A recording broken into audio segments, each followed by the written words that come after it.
In the year 1901, a group of sponge divers were doing what sponge divers do, hunting the seafloor near a tiny Greek island called Antikythera, when they found something that had no business being there. Not gold, not pottery, not the usual shipwreck stuff. A corroded lump of bronze fused together after 2,000 years underwater that would eventually be identified as containing over 30 precision gears. Interlocking bronze teeth cut with a level of accuracy that wouldn't be matched again for over 1,000 years. Think about that for a second. This thing was built around 100 BC, give or take a few decades.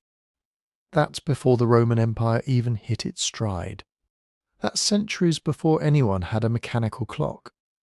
And yet, here's a device with a differential gear system so sophisticated engineers in the 1970s initially refused to believe the ancient world could have produced it.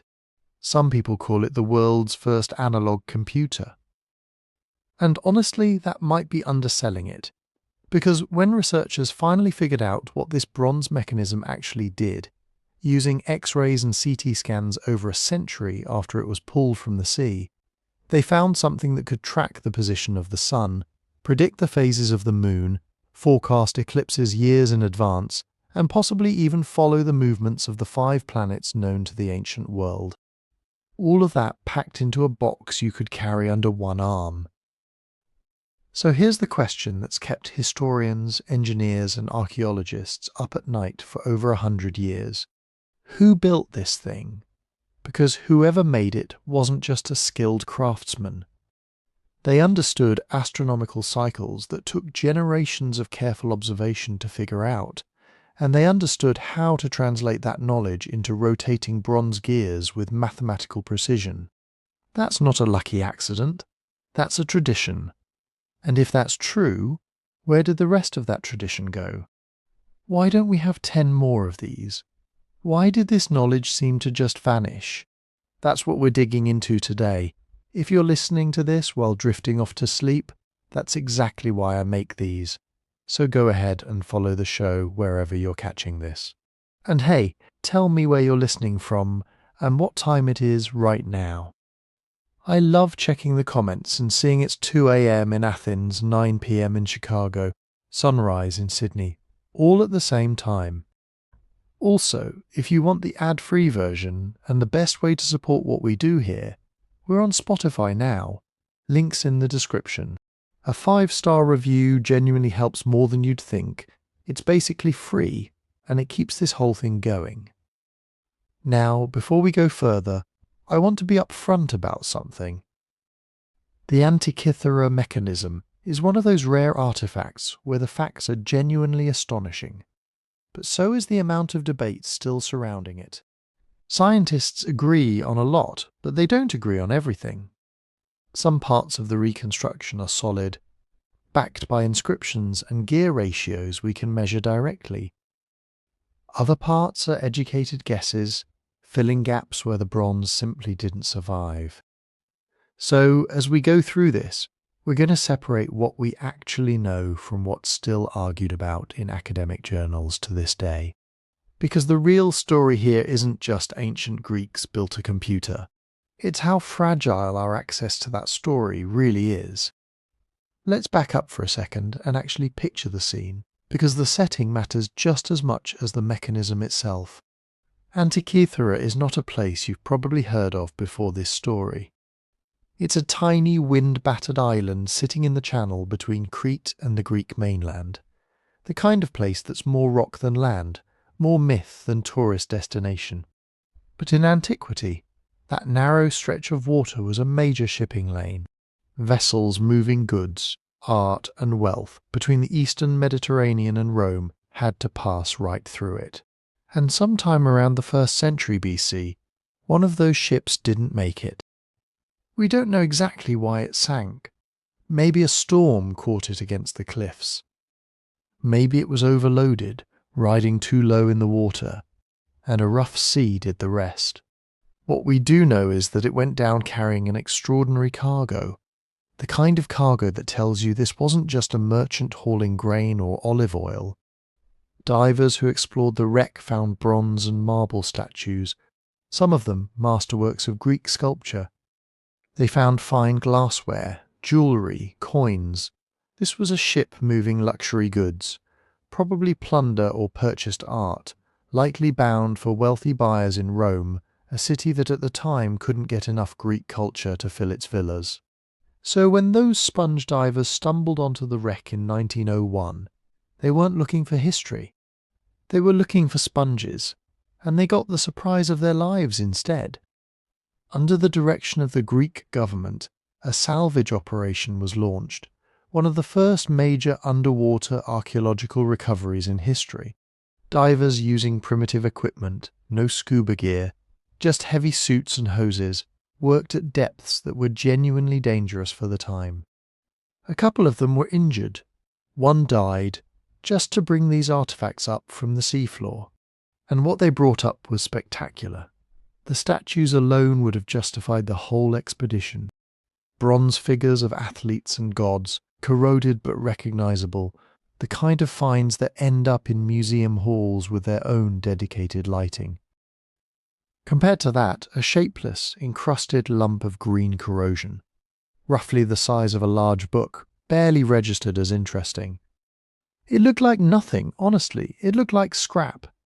Some accounts suggest it sat around for months before anyone paid it serious attention, overshadowed entirely by the marble and bronze masterpieces stealing the spotlight. Here's the thing about corrosion, though. 2,000 years underwater doesn't just tarnish metal, it transforms it. Salt water, sediment, and time fuse objects together, disguise their original shape, and hide fine detail under layers of calcified buildup. So when that lump first came up, nobody was thinking gears. Nobody was thinking astronomy. It just looked like a rock that happened to have some corroded bronze in it. One more mystery item in a hall full of treasures.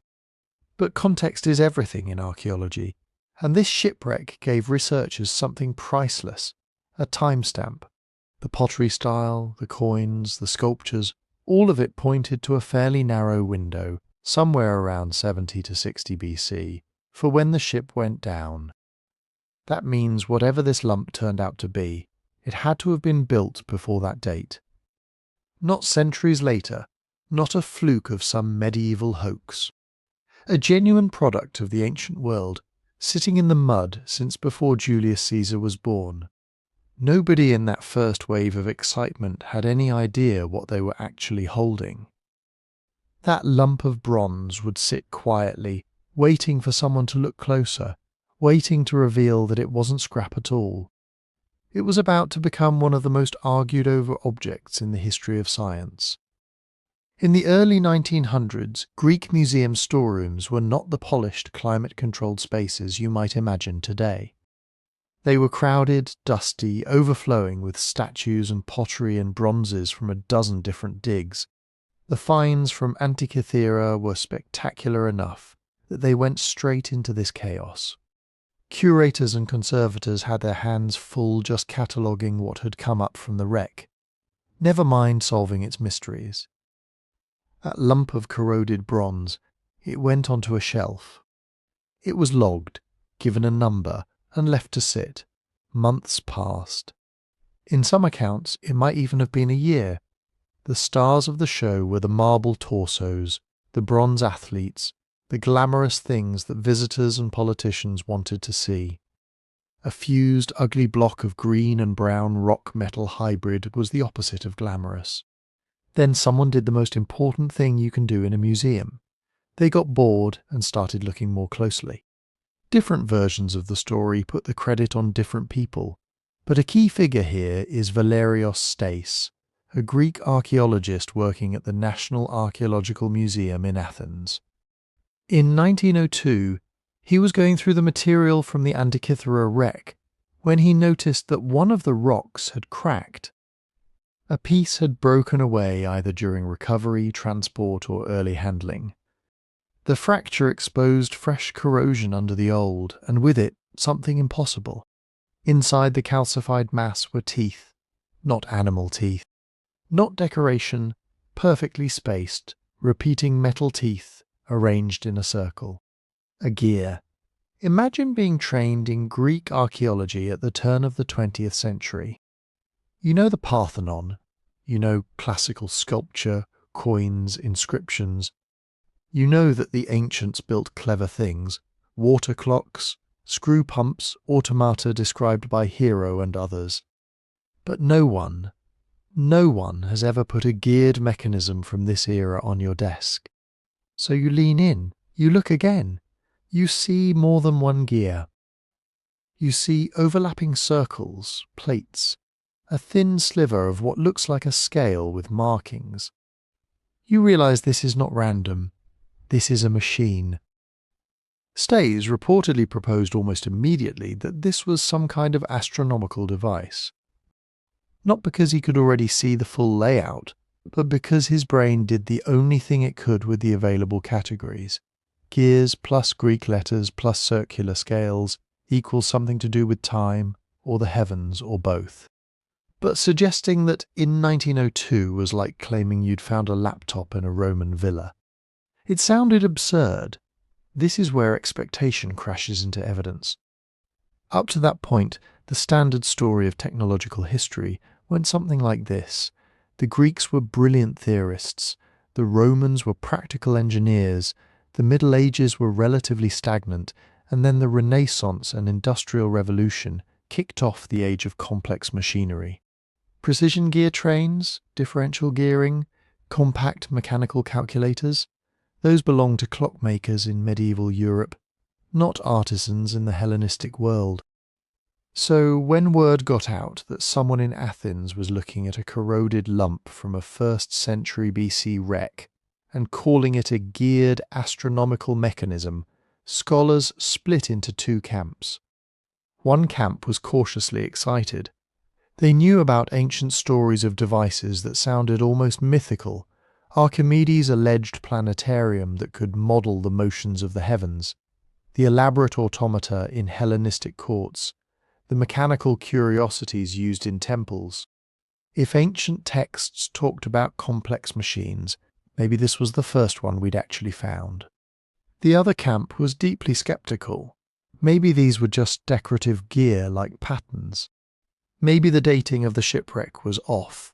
Maybe the thing was a later intrusion, some medieval navigational instrument that had somehow ended up on an older wreck. Anything was easier to swallow than Greeks built a precision gear computer and we just forgot about it. Part of the problem was that the object itself was stubbornly uncooperative. It did not come up from the seabed as a neat, intact mechanism. It came up as multiple fragments, flattened, twisted bronze plates, fused together by corrosion and marine deposits.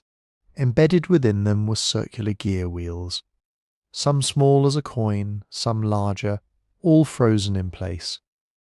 Around and across those plates, faint Greek letters had survived, pressed into the metal as inscriptions before the ship ever left port.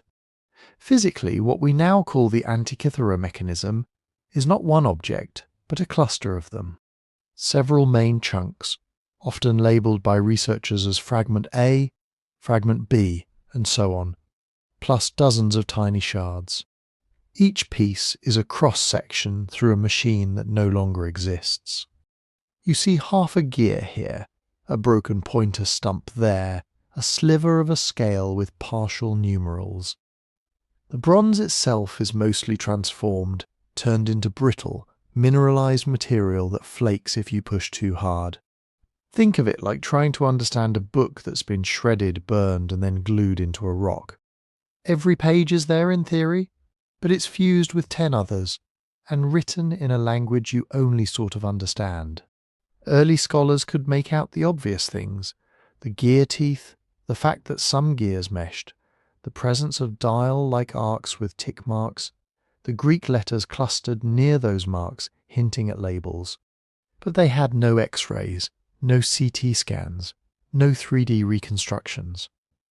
All they had were the visible surfaces and whatever they could pry from the corrosion without destroying it. This made every interpretation feel like a gamble. Turn it a little too hard, and you might snap off the one surviving clue to how a gear train was arranged. Clean it too aggressively and you might scrub away microscopic traces of lettering. Do nothing and the object continues to crumble in slow motion, untouched but unread. Over the next decades, the mechanism would drift in and out of scholarly attention. A few papers were written, a few diagrams were sketched. Some researchers leaned toward astronomical calculator, others toward complicated calendar, others stayed non-committal. The excitement never fully died, but it stayed bottled up by the simple fact that no one could see inside the thing. Yet even at this early stage, one challenge was already clear, and it would define every study that followed. If this really was a machine and the gears made that almost unavoidable, then the fragments in the museum were only a fraction of its story. To understand it, you would have to reverse engineer an unknown device, built with an unknown layout, for an only partly guessed at purpose from shattered, encrusted pieces that could not be disassembled. You weren't just trying to read history, you were trying to rebuild it, tooth by tooth, from the inside out. Before you can rebuild a machine, you have to know when it lived. That sounds obvious, but with the Antikythera Mechanism, even the when turned out to be a puzzle. Was this really an ancient Greek device? Was it something later that had somehow fallen onto an older wreck? Was it contemporary with the ship or already an heirloom when it went down? To answer that, researchers had to zoom out from the broken gears and look at everything around them. The first line of evidence wasn't glamorous, it was pottery. When divers first brought up cargo from the Antikythera wreck, they didn't just find statues and bronzes. They found amphorae, storage jars for wine, oil, grain, along with bits of tableware and other everyday ceramics. To a trained archaeologist, those aren't just jars. The shape of the handles, the curve of the neck, the clay fabric, the decorative style, all act like a timestamp. Pottery changes fashion over time in ways we can now track very precisely. When experts examined the ceramics from Antikythera, they pointed strongly to the late Hellenistic period.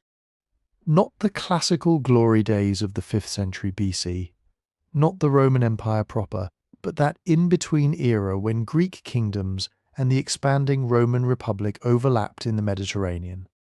Then came the coins. Shipwrecks are time capsules, and coins are among the best clocks inside them. Unlike pottery, coins often give you names, rulers, cities, sometimes even specific years and magistrates. The Antikythera wreck produced coins from several places, including Pergamon and Ephesus in Asia Minor, and from Rhodes.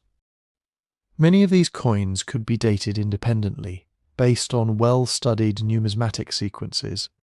They clustered in the first half of the 1st century BC, with a particular concentration in the decades around 80-60 BC. That doesn't mean the ship sank the same year the newest coin was minted. People carry money for a while, but it does give you a terminus post-chem, a not earlier than. The ship couldn't have gone down before the latest coin on board was struck. Put pottery and coins together, and you start seeing a picture.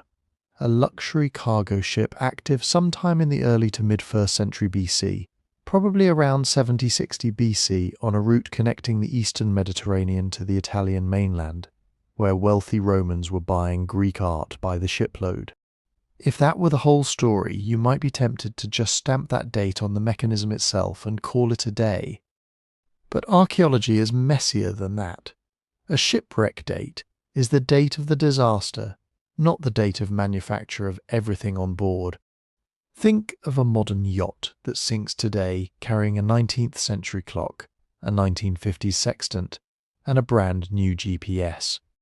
Future archaeologists would have to disentangle the age of the wreck from the ages of the objects.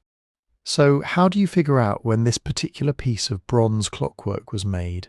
You read its handwriting. Across the surviving plates of the Antikythera Mechanism are hundreds of Greek letters, faint but still legible under magnification and later imaging. They're not just random scratches, they form words, labels, instructions, names of months, zodiac signs, technical terms for astronomical cycles. This is where epigraphy comes in, the study of inscriptions. Epigraphers treat letter shapes the way numismatists treat coins and ceramicists treat pots. The exact way a sigma is drawn, whether omega is open or closed, how tall the vertical strokes are relative to the horizontals, all of that changes over time. Greek letter forms of the 3rd century BC don't look exactly like those of the 1st century BC, and neither look like the neat book hand of the Roman imperial period. Over the past 2 centuries, scholars have built up a detailed timeline of these changes from dated stone inscriptions, papyri, and other texts. When specialists examined the script on the mechanism, they noticed some key things. The lettering is neat but not monumental. It belongs to a style used for technical and practical inscriptions rather than grand public decrees. The forms of certain letters, especially epsilon, sigma, and omega, fit best not with the classical 4th century BC and not with the Roman imperial 2nd century AD, but with the late Hellenistic period. Different analyses land slightly differently, but they converge in roughly the 2nd to early 1st centuries BC. That gives us a likely manufacturing window. The mechanism was almost certainly built before the ship went down, but not centuries before. It's not some archaic relic lovingly passed down from the time of Plato. It's a product of the same broad technological and intellectual world in which the ship itself sailed. Language helps too. The words on the dials reflect a particular stage of Greek. Month names line up with calendars used in specific Greek cities and regions. The terminology for cycles like the Metonic period and the Saros belongs to an era when Babylonian astronomical knowledge had already been integrated into Greek science. You don't see archaic spellings that would push it way back into the 4th or 5th century BC. You don't see late Roman technical jargon that would pull it forward into the 2nd or 3rd century AD. Instead, you see a vocabulary that fits beautifully into the Hellenistic scientific tradition that followed figures like Hipparchus and preceded Ptolemy. Taken together, the epigraphy and the language make a strong case. The inscriptions were cut at a time consistent with the late 2nd or early 1st century BC. Since the text is carved onto the plates of the mechanism itself, it's not a later addition that anchors the device within a century-scale window. But notice how careful scholars are about framing this. You'll almost never see a reputable paper say, the Antikythera Mechanism was built in 87 BC. Instead, you'll see phrases like circa 150-50 BC or most likely mid-2nd to mid-1st century BC. That's not hedging for its own sake. It's an honest reflection of how these dating methods work. Pottery styles overlap. Coins circulate for decades. Letter forms don't change all at once on January 1st of a new year. They drift. A scribe in one region might cling to an older style, while another adopts the latest shapes. And a complex device like this might have been refurbished, repaired, or reinscribed over its lifetime. So instead of pinning it to a single year, researchers talk in ranges. The wreck, very likely around 70-60 BC, give or take. The mechanism, designed and inscribed probably within a few generations before that, somewhere in the 2nd or early 1st century BC. Recent analyses of corrosion and radiocarbon traces on associated materials generally agree rather than contradict this picture. Why does that matter, beyond satisfying our curiosity? Because the date tells you what intellectual universe this machine belongs to. A mechanism built around 250 BC is not an isolated miracle. It sits right in the heart of the Hellenistic scientific tradition. After Alexander's conquests had connected Greek scholars to Near Eastern data, after Babylonian astronomers had charted cycles with obsessive precision, after mathematicians like Apollonius and astronomers like Hipparchus had worked out sophisticated geometric models of the heavens. By the time this device was constructed, Greek astronomy wasn't just about poetic star myths. It was a highly quantitative, predictive science. Scholars at places like Rhodes, Alexandria and Pergamon were calculating eclipse cycles, modelling the irregular motion of the moon, debating whether the Earth moved. They had tables of numbers that could tell you where a planet would appear decades into the future. Dating the Antikythera Mechanism to this period says something profound. It's not a random one-off gadget. It's the mechanical expression of a very specific moment in scientific history, when Greek theory, Babylonian data, and artisan craft skill all converged. The wreck gives us the deadline, the pottery and coins narrow the window. The letters and language tell us who was writing, and roughly when. Together they pin this impossible-looking machine squarely into the late Hellenistic age, a time when, on parchment and papyrus, the heavens were already being turned into numbers. The shock isn't that someone then tried to turn those numbers into bronze gears. The shock is that for nearly 2,000 years, we had no idea they'd succeeded. So what do you do with a late Hellenistic box full of precision gears? If this were a modern shipwreck and you pulled out a compact device covered in numbers, scales and labels for months and signs, your first guess probably wouldn't be ornament, it would be instrument. That's essentially where most researchers land with the Antikythera Mechanism. When people call it an ancient computer, they don't mean it could run Minecraft or check your email. They mean computer in the original sense of the word, something that computes, but not the way your laptop does. This is what's called a mechanical analog computer. Instead of using binary digits and electronic switches, it uses distances and angles embodied in metal parts. You turn a handle and gears transform that one simple motion into a whole cascade of coordinated movements. Each gear ratio is a little piece of math. Stack enough of them together in the right way, and you get a physical model of something that's very hard to calculate in your head. In this case, that something is the sky. Strip away all the romance, and the strongest consensus about the Antikythera Mechanism is pretty straightforward. It's an astronomical calculator, a machine designed to model the cycles of the sun, moon, and possibly planets, and to relate those cycles to human calendars. Not a telescope, not a navigation compass, not a magic box that controls the weather. A device that takes time as an input and gives you the configuration of the heavens as an output. Conceptually, it works like this. On the side of the mechanism, there was a small knob or crank.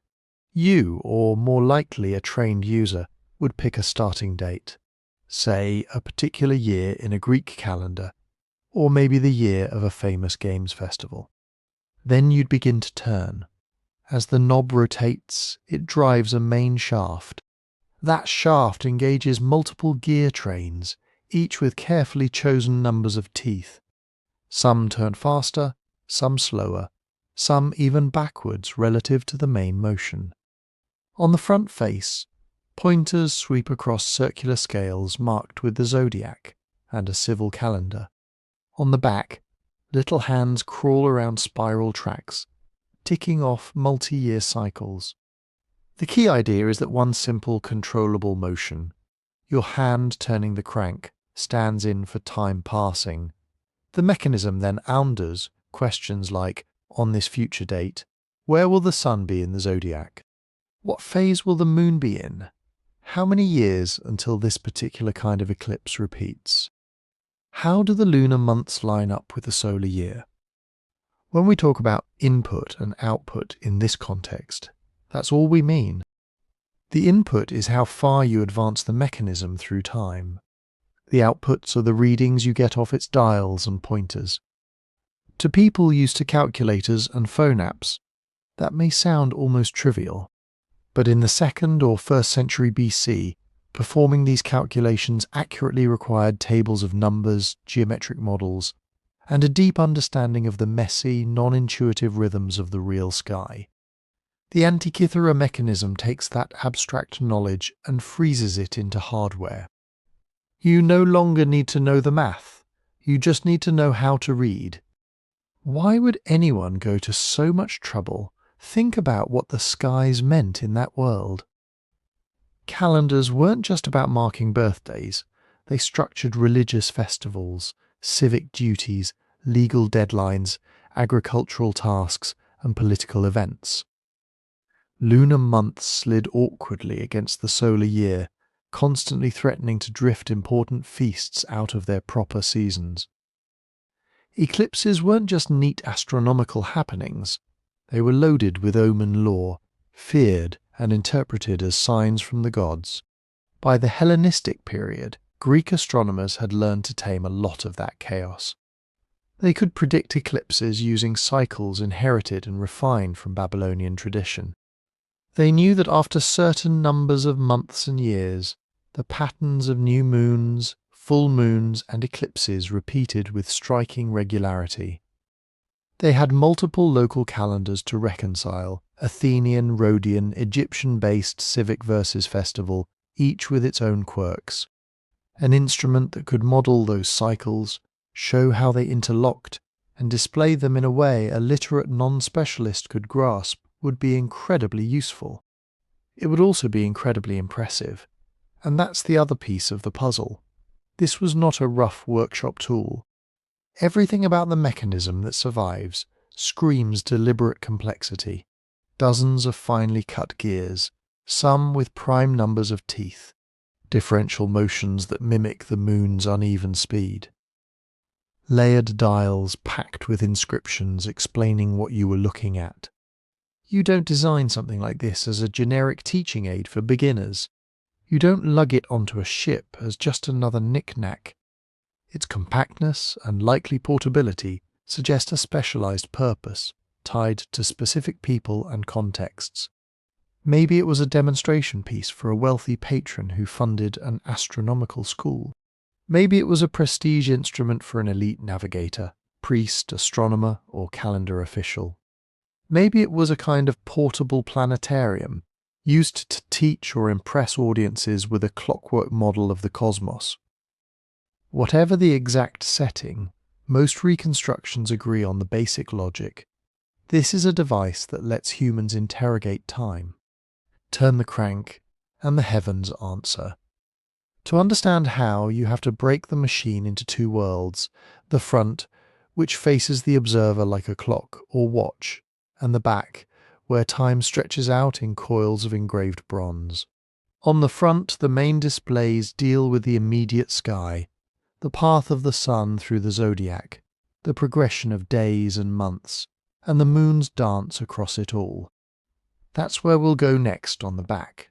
A very different visual language takes over. Spirals and subsidiary dials that count off years, track long-term cycles and point to future eclipses. Those are the deep time calculators we'll explore after we've met the front. First, though, stand in front of the mechanism as an ancient user would have, hand on the knob, eyes on the main face. What exactly would you have seen when you asked this 2,000-year-old computer what the sky would look like on a date of your choosing? You'd be looking at circles within circles. At the heart of the front face was a ring engraved with the familiar Greek zodiac, Aries, Taurus, Gemini, all the way around to Pisces. Not as 12 cute personality types, but as 12 equal slices of the sky, 30 degrees each, wrapped into a 360-degree band. For Greek astronomers, the zodiac wasn't mystical wallpaper. It was the reference grid for the heavens, the sun's apparent path across the sky over the course of a year. The ecliptic cuts through those constellations. Mark where the sun is along that path on any given day, and you've basically stamped a coordinate on the year itself. That's what the zodiac ring on the Antikythera Mechanism is doing. It's not there for decoration, it's the backbone of the front dial. As you turn the crank, one of the main pointers on the front would have crept along that ring, showing the sun's current position in the zodiac. Not it's March 5th, but the sun is 15 degrees into Pisces, or just entering Aries, to someone trained in that system, that reading instantly encoded season, day length, and where the sun would rise and set along the horizon. But humans don't live their lives in degrees of ecliptic longitude. They live by months, named days, local festivals. So the makers of the mechanism had to bridge two worlds, the astronomer's universe of angles and cycles, and the administrator's universe of calendars. That's where the second big ring on the front comes in, the calendar scale. Outside the Zodiac band, researchers found traces of another, slightly larger ring, once removable, engraved with month names. This wasn't the star-fixed Zodiac. This was time as citizens experienced it. Month after month, arranged in order, with the pointer sweeping past them as the year advanced. We know enough of the surviving inscriptions to say that at some point, this outer ring carried the Egyptian civil calendar adapted for Greek use, 12 months of 30 days, plus extra days to round things out. That system had a huge advantage for astronomers. It was simple. No leap days, no intercalated months, no lunar fiddling. Just an almost perfectly regular 365-day flow. But that wasn't the only calendar in circulation. Across the Greek world, cities used lunisolar calendars. Months began with new moons. 12 lunar months came up short, about 11 days shy of the solar year. So every so often, an extra month had to be slipped in to keep things roughly aligned with the seasons. Different cities followed different rules. The result was a mess of local timekeeping that had to be constantly reconciled with the steady, indifferent motion of the sky. The Antikythera Mechanism seems designed to sit at exactly that fault line. On the inside, with the Zodiac, it speaks the sky's language, degrees along the ecliptic, the sun and moon's positions along that track. On the outside, with the calendar ring, it speaks the city's language, named months, maybe day counts, potentially linked to civic or festival cycles. The removable nature of that outer ring is a giant clue. If you can pop off one calendar scale and replace it with another, you've turned your machine into something portable, not just in space, but in culture. Take it from an island using 1 month sequence to a mainland city using another, swap the ring, realign a reference mark, and it still works. Same sky, different civic clock overlaid. That's elegant. It's also annoying for modern scholars because it opens a brutal question. Which calendar exactly did this particular mechanism assume? Some inscriptions point toward an Egyptian-style year. Others look more like Greek month names. Some reconstructions propose that the original calendar ring was local, tied to a specific city's months, and was later replaced in antiquity with an Egyptian-style ring when users changed. Others argue the opposite, that the machine was born with the Egyptian civil calendar as its backbone, and later owners hacked it to fit local practice. We don't have enough of the original ring to be sure. What we do have is tantalizingly ambiguous. Partial month names, fragmentary markings, just enough to prove that the designers were wrestling with the same headache every ancient astronomer faced, how to map real continuous cycles onto irregular human schedules. Now layer the pointers back onto this double scale. At least one primary hand on the front dial almost certainly represented the sun, its daily march along the Zodiac, and its position within the chosen calendar year.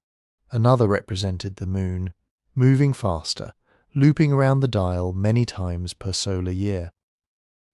Reconstruction suggests that smaller indicators might have marked things like the phase of the moon, or the positions of key astronomical events.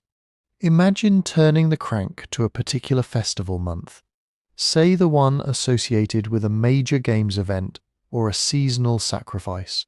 You read off at a glance.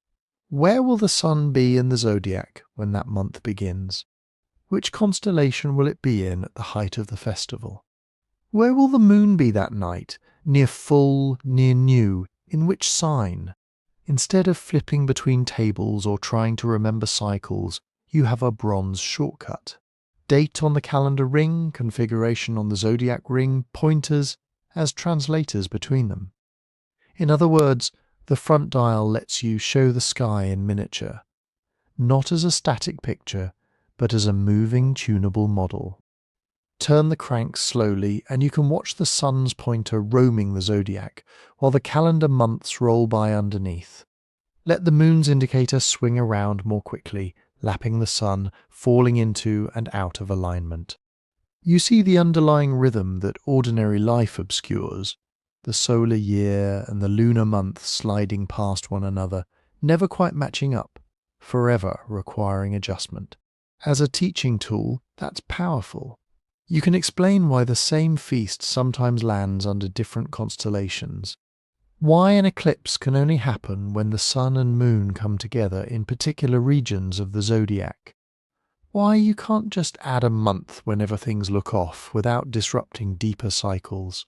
As a planning tool, it's just as potent. Priests, officials, or patrons could use the mechanism to coordinate religious calendars with agricultural seasons, align distant cities' festival dates or time events to coincide with auspicious celestial configurations, all while grounding those decisions in a visible, mechanized model of the heavens. But the details of that planning still hinge on that unresolved issue. Whose months, whose year? Was the mechanism's default year the Egyptian civil calendar, smooth and mathematical, with local lunisolar quirks layered on top in the user's imagination? Or was the whole thing tuned around a specific Greek city's months, with the Egyptian scale a later, more purely astronomical retrofit? The truth may never be nailed down completely. Multiple calendar systems could have been encoded across inscriptions and scales, used in parallel for different purposes. What matters for understanding the front dial is the underlying ambition. The makers weren't satisfied with tracking the sun's abstract path along the ecliptic. They wanted to weld that celestial geometry directly to human time, to months, festivals, and schedules. They built a face that could be read two ways at once, as an astronomer's instrument and as a civic calendar. And they weren't done, because once you've tied the sun and calendar together on the front, the next challenge is the most troublesome body of all, the moon, with its uneven motion, shifting phases, and eclipse-casting mischief. Solving that required an even deeper mechanical trick hiding behind the front dial's elegant simplicity. The moon looks simple from the ground. It gets bigger, it gets smaller, it wanders through the constellations a little faster than the sun. Give it about 29.5 days, and it comes back to the same phase. You might think, fine, just make a little gear that goes around once every 29.5 days. Problem solved. Except the moon cheats.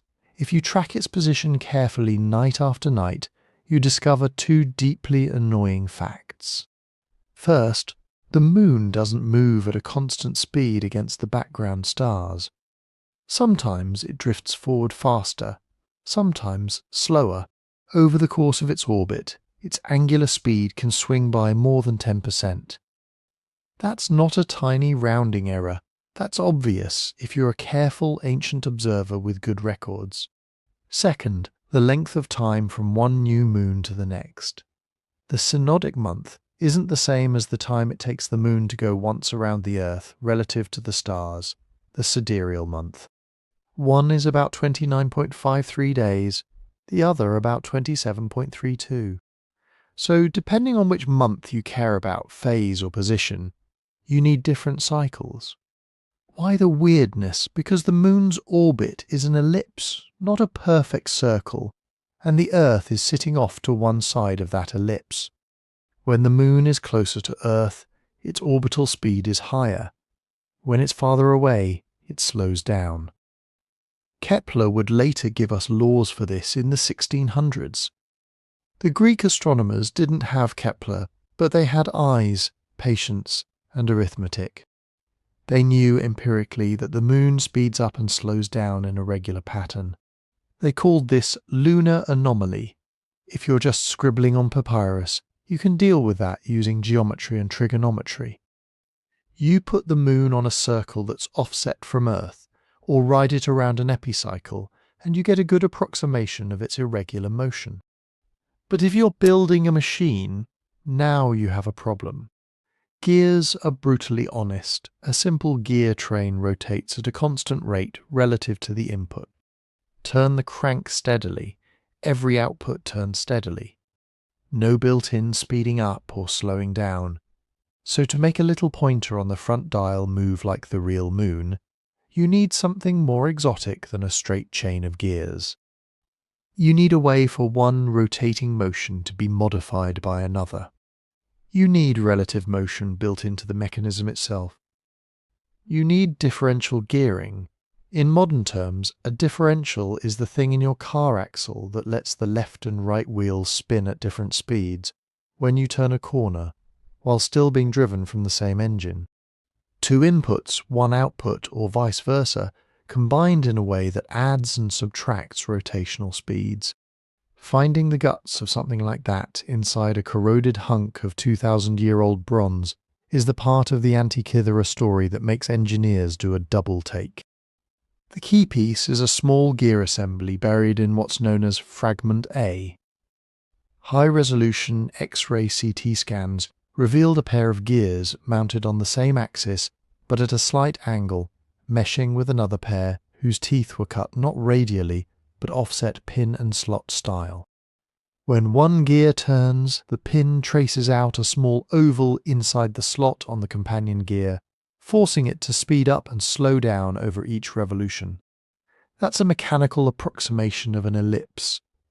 Translate that into lunar terms. The mechanism seems to use one uniform rotation, say the mean motion of the moon, and then modulates it with an additional cycle tied to the moon's anomaly period, about 8.88 years. The combined effect as seen at the output shaft is a pointer that doesn't just sweep smoothly around the dial, but subtly accelerates and decelerates in a pattern that matches the moon's observed irregularities. Not perfectly. This isn't a NASA-grade orbital integrator. But for the observational precision available to Hellenistic astronomers, it's good enough that the predicted lunar positions stay in sync with the sky over many years. And crucially, this isn't just freehand guesswork by modern historians. Some aspects are extremely well grounded in the physical remains. We actually see the pin and slot gear pair. We can count the teeth. We can reconstruct their gear ratios with high confidence.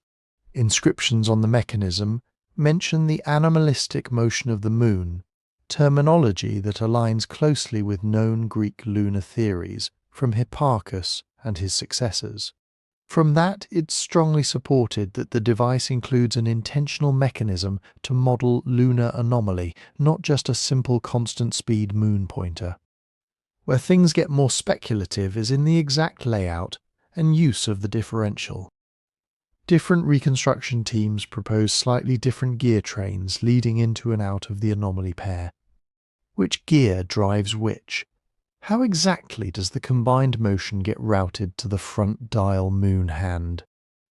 Are all the surviving gears original, or were some moved or repaired in antiquity?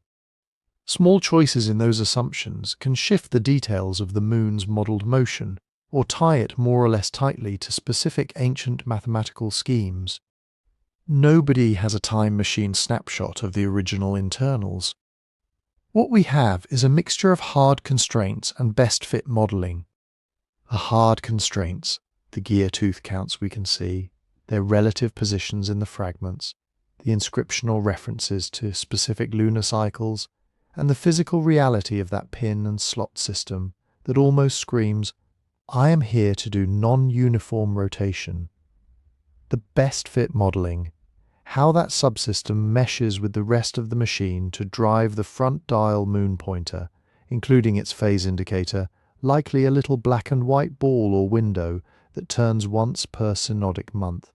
That balance, solid evidence for an anomalistic mechanism, layered with interpretation about its exact integration, is part of why the Antikythera mechanism keeps sparking debate. You can't just shrug and say, They accidentally made a differential. The geometry, the ratios, the context in Greek astronomy all converge too neatly. And that's what sets off the two advanced alarms. Differential gearing is usually taught as a medieval or even early modern innovation. The classic story has it emerging in complex clockwork or in Renaissance engineering treatises. Yet here, apparently, is a working example in the 2nd or 1st century BCE, in a portable device designed to be cranked by hand. If that reading is right, and a growing number of specialists think some form of differential is really there, it means that at least one Hellenistic workshop wasn't just copying tables into metal.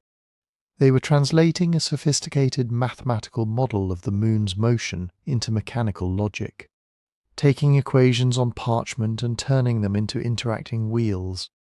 For some historians, that implies a whole hidden tradition of advanced gearwork that we've simply lost, the same way most ancient literature vanished, leaving only the stray scrolls that happen to survive.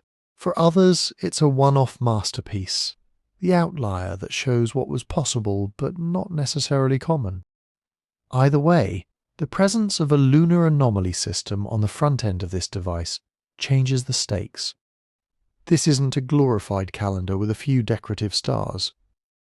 It's a physical embodiment of non-uniform celestial motion, built long before anyone we usually credit with such mechanisms. And the moon's misbehaviour doesn't just end at its uneven speed. Once you acknowledge its anomaly, you're only a step away from its most dramatic trick of all. Sometimes, when the geometry lines up just right, it can blot out the sun or slide into Earth's shadow. On the back of the mechanism, the designers went after that problem too, encoding the long, subtle cycles that govern eclipses into yet more dials and gears. If you flip the mechanism over in your mind, away from the flashy moon ball and the Zodiac ring, you land in a very different kind of problem. Not where is the moon right now, but which year is this, and what day will the festival fall on 10 years from now? Front dials are about the sky you can look up and see. Back dials are about organising human life around that sky. The core of that job is something called the Metonic cycle. 19 solar years are almost exactly equal to 235 lunar months. That sounds like a throwaway numerology fact until you sit with it. If you follow the sun, you get the seasons. One full cycle from solstice to solstice, roughly 365.24 days, and the weather comes back around. Crops, migration, rain patterns, those all care about the sun. If you follow the moon, you get months and phases. New moon, first quarter, full moon, last quarter, then back to new moon about every 29.53 days. Religious rituals, market days, sailors' tides, those often care about the moon. The problem is, those two clocks don't divide evenly. 12 lunar months is only about 354 days. 13 is about 383. Neither gives you a nice, clean year. If you lock your calendar only to lunar months, your holidays drift through the seasons. If you lock only to the sun, you lose the natural rhythm of months tied to the moon. Ancient cultures all over the world ran into this headache. The Greeks, like the Babylonians before them, discovered a clever workaround. If you keep counting, 19 solar years come out to about 6,939 6 days. 235 synodic months come out to about 6,939 7 days. That difference, less than a tenth of a day over 19 years, is tiny by ancient observational standards. Which means, after 19 years, the moon is almost back to the same phase on the same date in the solar year. Same kind of spring, same kind of moon. If you build your civic calendar on that cycle, you can do something powerful. You can run a mostly 12-month lunar year, but occasionally insert an extra month, an intercalary month to keep your months lining up with the seasons. Do that in a pattern tuned to the 19-year, 235-month relationship, and the drift stays under control. Festivals tied to harvest or planting end up in roughly the right weather. Lunar phases don't wander off into completely different seasons over a human lifetime. That's what the Metonic cycle is, a reconciliation between the moon's months and the sun's year. A truce between two incommensurate clocks. On the back of the Antikythera Mechanism, that truce is cast into bronze. The Metonic dial is not a simple circle. At least in the most widely accepted reconstructions, it's a spiral, 5 turns deep, like a coiled snake of time.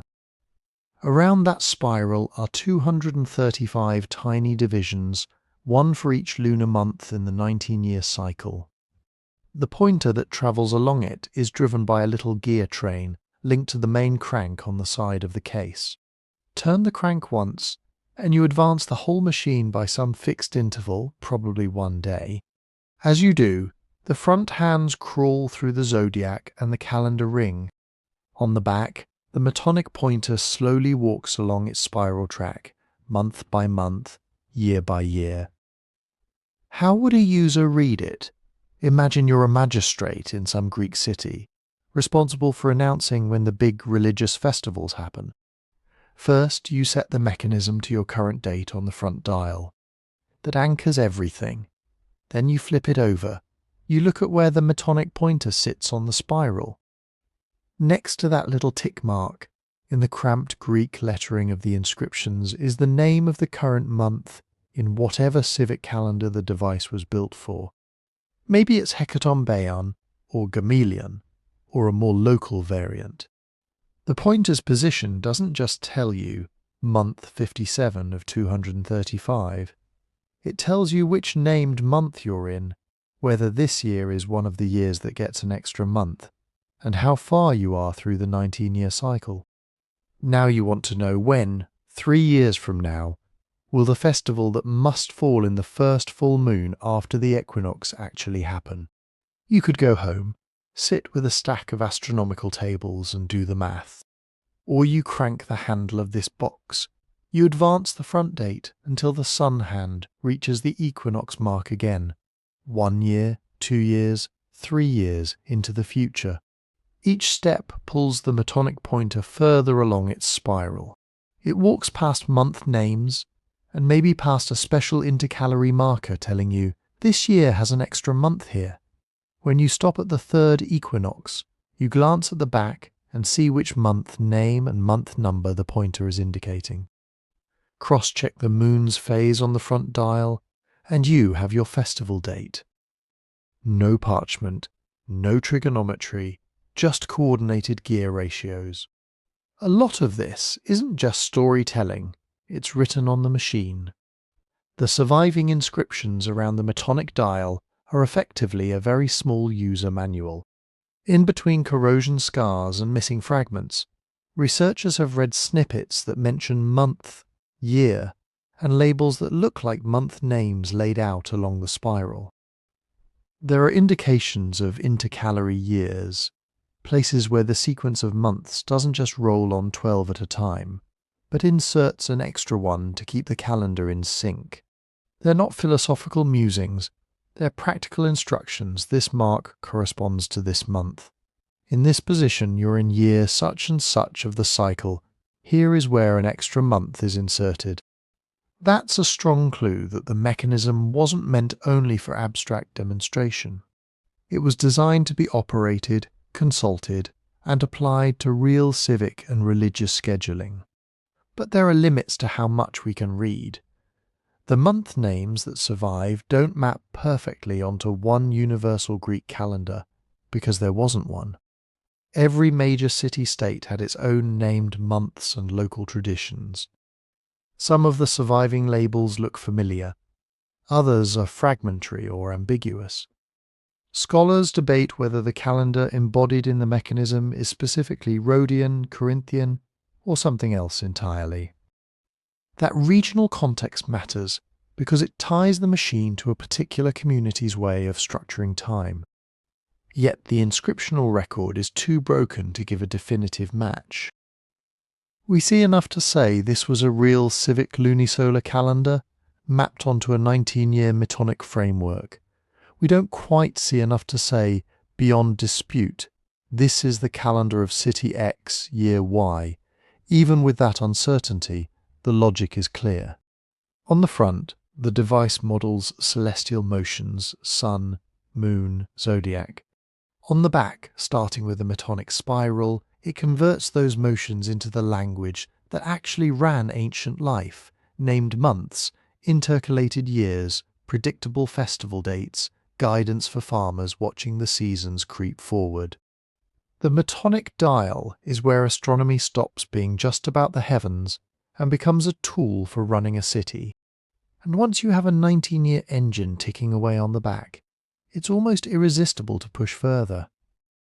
Because buried inside that 19-year rhythm and its longer cousins are the patterns behind something even more dramatic than a drifting festival date: the schedule of eclipses.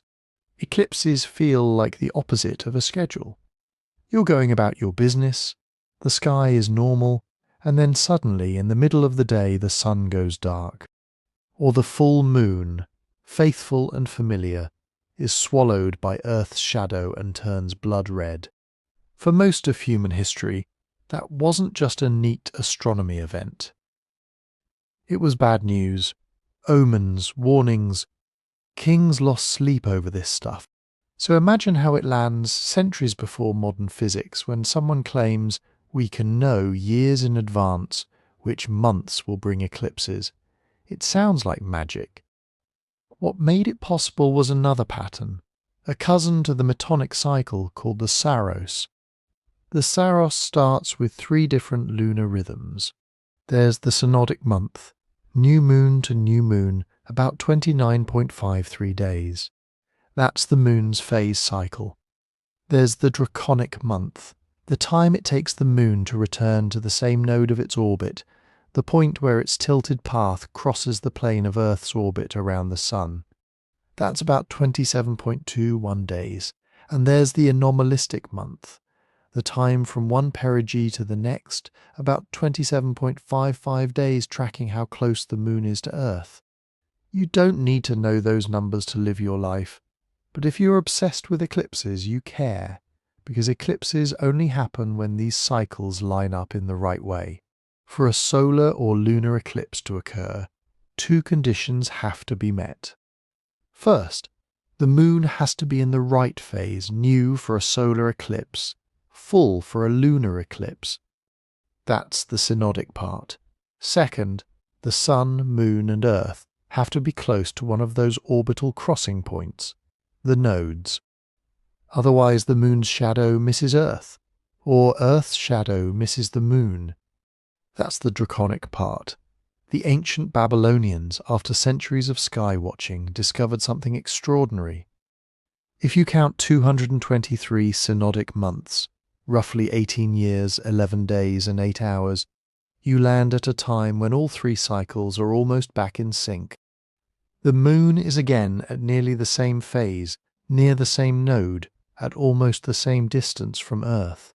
And that means an eclipse that happens today will have a very similar cousin eclipse 223 months later. Not identical because of that extra 8 hours, it will be visible from different parts of the Earth, but similar enough in geometry and type that it's recognizable as part of the same family. That family of related eclipses repeating every 223 months is what we call a Saros series. You don't need Newton, you don't need gravity equations. All you need is disciplined observation, a system for counting months, and the willingness to think in decades instead of days. Eclipses go from terrifying intrusions to patterned events woven into a grand 18-year rhythm. Now back to the bronze box. On the rear of the Antikythera Mechanism outside the Metonic spiral, there was another spiral dial. This one wasn't about months and civic calendars, it was about the Saros. The surviving fragments show a 4-turn spiral divided into 223 little cells. one for each month in a Saros cycle. A pointer, driven by more gears from that same hand crank, crept along those cells one by one as you advanced the machine. Some cells, according to the faint Greek lettering that's been teased out of the corroded surface, carried special annotations. Short notes like eclipse, north, south. Sometimes marks that seem to correspond to magnitude, how much of the sun or moon would be covered. In a few places, tiny letters that likely stood for H and S, interpreted by some researchers as indicating whether the eclipse would be solar, Helios, or lunar, Selene. The idea is that as you turned the crank, the Saros pointer would step through month after month. Most cells were just empty time, but when the pointer landed on a marked cell, that month was flagged as eclipse capable. If it said Selene with an extra mark, you'd know, expect a lunar eclipse, probably of this rough strength. If it said Helios, you'd watch the new moon and the day sky. The inscriptions are fragmentary, and not everyone agrees on every letter. But the pattern is hard to escape. A pre-computed list of potential eclipse months, laid out as a repeating 223-month template. This is prediction in a very particular sense. Nobody using this device would have thought, the inverse square law of gravitation demands that an umbral shadow will intersect my longitude on this exact afternoon. They were not simulating orbital mechanics. What the mechanism does is more subtle and in its own way just as impressive. It encodes a cycle, turn the crank to a date years in the future. Check the front for the sun and moon, flip to the back, and see where the Saros pointer is. If it sits in an annotated cell, the machine is effectively whispering, during this month, somewhere on Earth, the geometries line up. A solar or lunar eclipse is due. The user could then infer things the device doesn't spell out explicitly. If the pointer said an eclipse is possible at a full moon, that means a lunar eclipse. That's visible to half the Earth at once. Odds are decent your region might see it. If it indicated a solar eclipse at new moon, that would be more local. You'd know the month was dangerous or auspicious, depending on your worldview, even if you couldn't narrow it to the exact hour or geographic track. And because the Saros is cyclic, you had a history to compare against.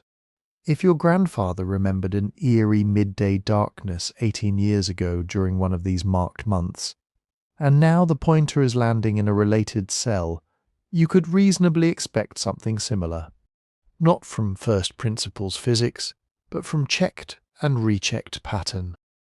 That kind of forecasting was priceless in a world where eclipses were read as signs from the gods. It meant an astrologer or court advisor could look ahead and say, there will be an eclipse-bringing month in the 3rd year of your reign. It meant temples could schedule rituals, sacrifices, and protective ceremonies, not in blind reaction, but in anticipation. When modern researchers first realized that one of the back dials corresponded almost perfectly to a Saros cycle, it was a turning point. A lunisolar calendar, you might expect. Civic months and intercalary years are complicated, but they live squarely in the needs of a city. A built-in eclipse predictor is something else.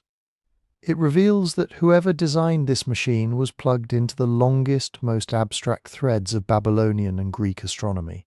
They weren't just keeping track of festival dates. They were encoding an 18-year eclipse pattern into a portable mechanical form. It also tells us what the mechanism was not.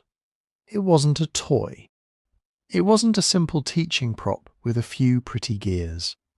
You don't go to the trouble of carving 223 tiny cells into a bronze spiral, inscribing them with microscopic notes about eclipse characteristics, and driving the whole thing with a carefully tuned gear train, unless you care deeply about getting the sky's rarest events on a schedule.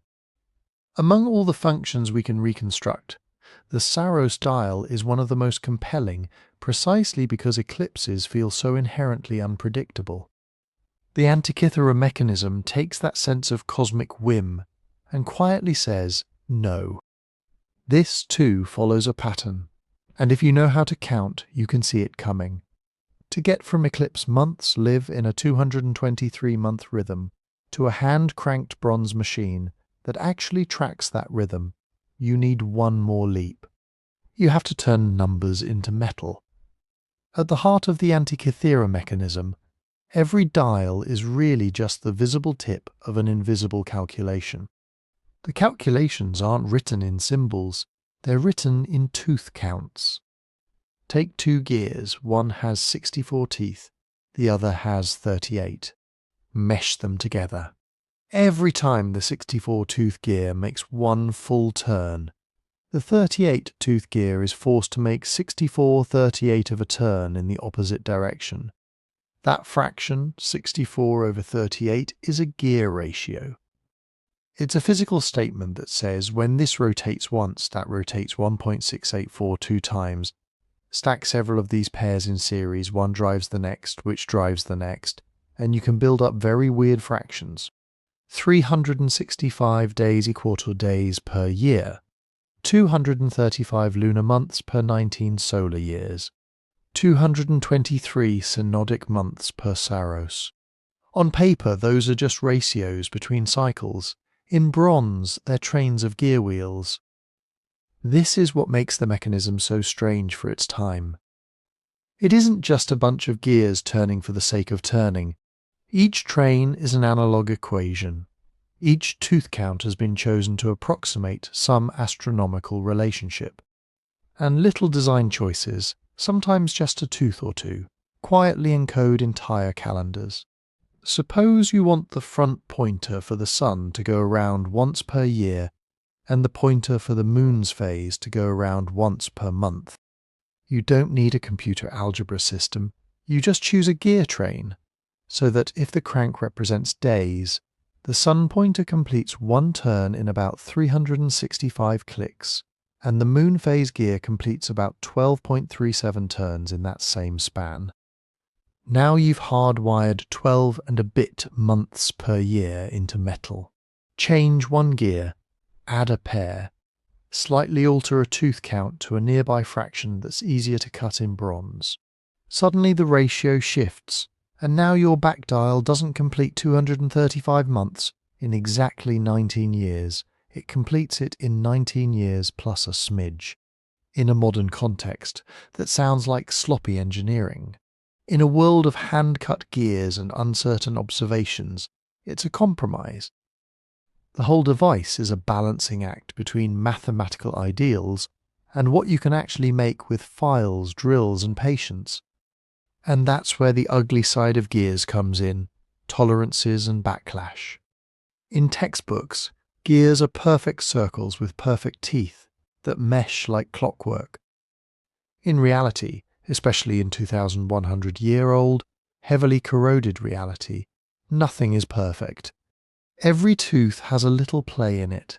As a gear reverses direction, it rocks slightly before the next tooth engages.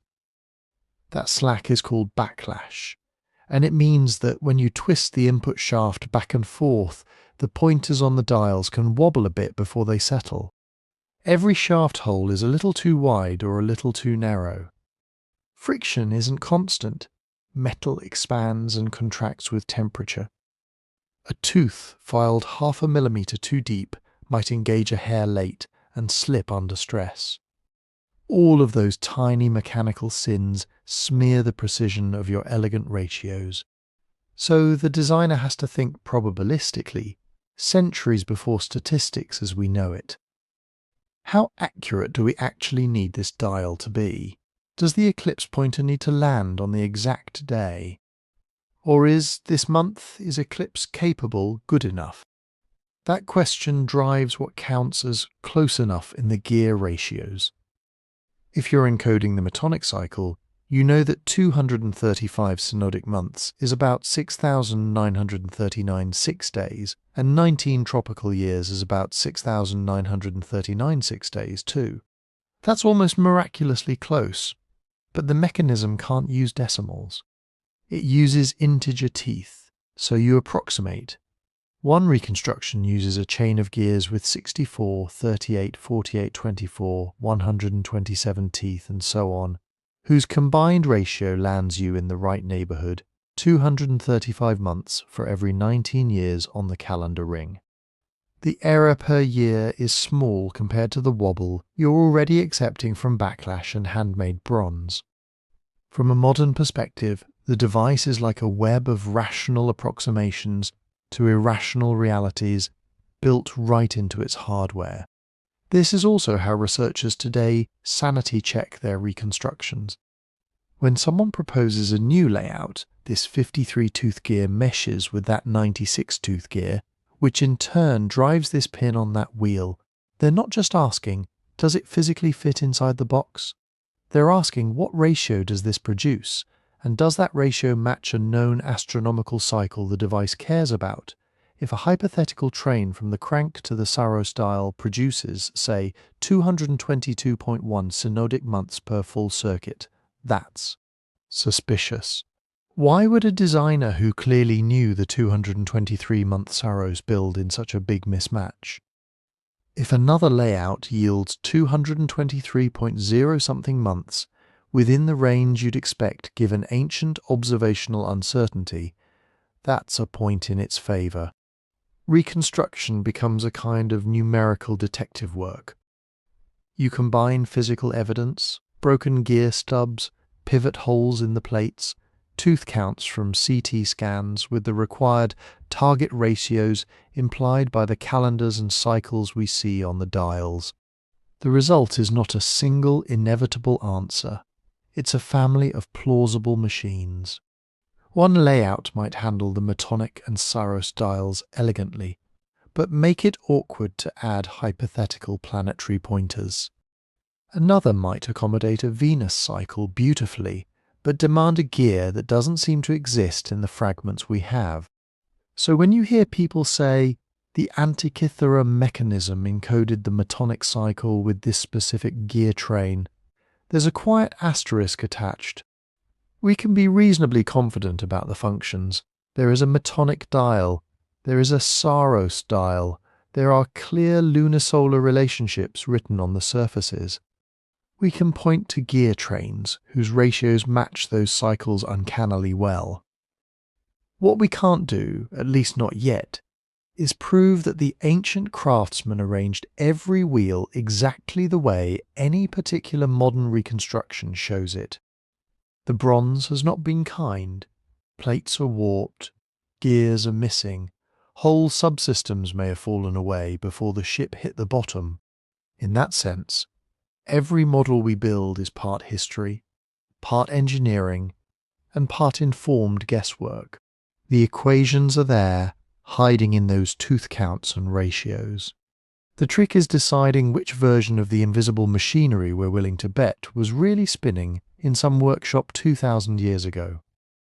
And that uncertainty sets the stage for another mystery, the text. Because etched around those broken gears is something we can read more directly, not just numbers in metal, but words. A kind of built-in manual hinting at what the machine was supposed to do and how its ancient users understood it. Before anybody could talk about Saros dials or planetary pointers, they had to notice something that, at first, was almost invisible. The bronze wasn't just toothed, it was covered in letters. Not big, showy dedicatory letters like on a temple frieze, tiny ones. Most of the inscriptions on the Antikythera Mechanism are only a couple of millimeters high, packed so densely that even before corrosion, you'd have needed good light and better eyesight to read them comfortably. That already tells you a lot about how this thing was meant to be used. This wasn't a public monument on a harbour wall where sailors could glance up and see to the god so and so. This is small print text. Margin notes, labels and instructions meant for someone who had the device in their hands, inches from their face, following along as they turned the crank. For decades after the discovery, those letters were more rumour than resource. The fragments were too encrusted. You could make out a few isolated words under a microscope. Eclipse, month, Saros, but not enough to build a coherent picture. That changed when researchers started X-raying the text, the way they'd X-rayed the gears. Modern imaging, especially high-resolution CT scans and advanced surface scanning, didn't just reveal hidden gear stubs. It pulled entire paragraphs of lettering out of what looked, to the naked eye, like rough stone. Under the crust, the inner and outer faces of the plates turned out to be densely inscribed. Sections of text were laid out in narrow columns like ancient newspaper columns, running across the surfaces. Some plates that had seemed blank actually carried multiple lines of lettering just below the surviving corrosion layer. As those invisible letters came into focus, the story of the mechanism shifted. Originally, a lot of people talked about it as if it were a kind of black box. You turn the handle, the pointers move, and maybe a priest or astronomer interprets what that means for you. The inscriptions suggest something closer to a built-in tutorial. They don't just name dials. They describe, in surprisingly explicit language, what you're supposed to be looking at and what it signifies.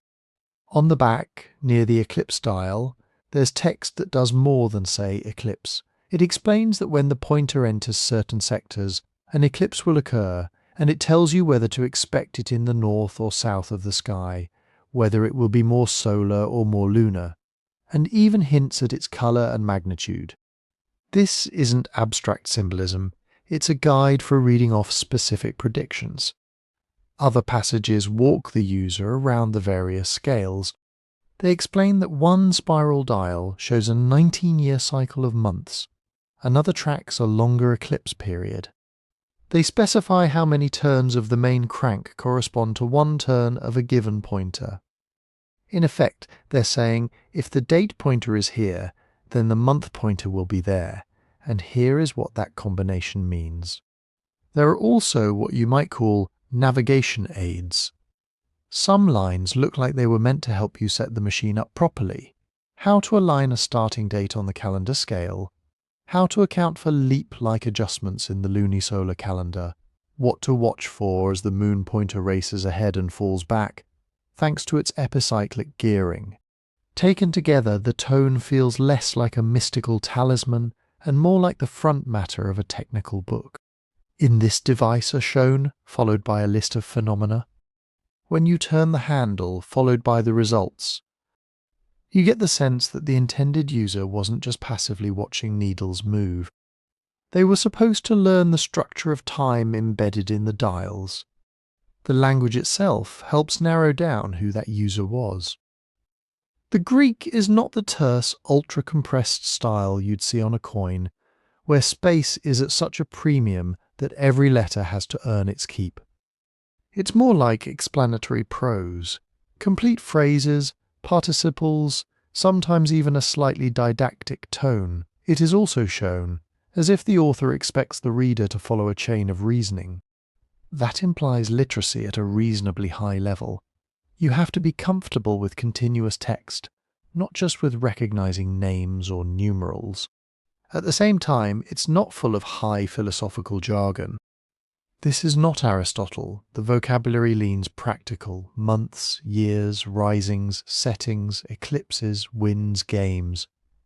It reads like someone trying to make complex cycles accessible without dumbing them down. So the likely audience sits in a narrow band, not ordinary villagers who probably couldn't read this fine print at all, not elite philosophers writing for other philosophers.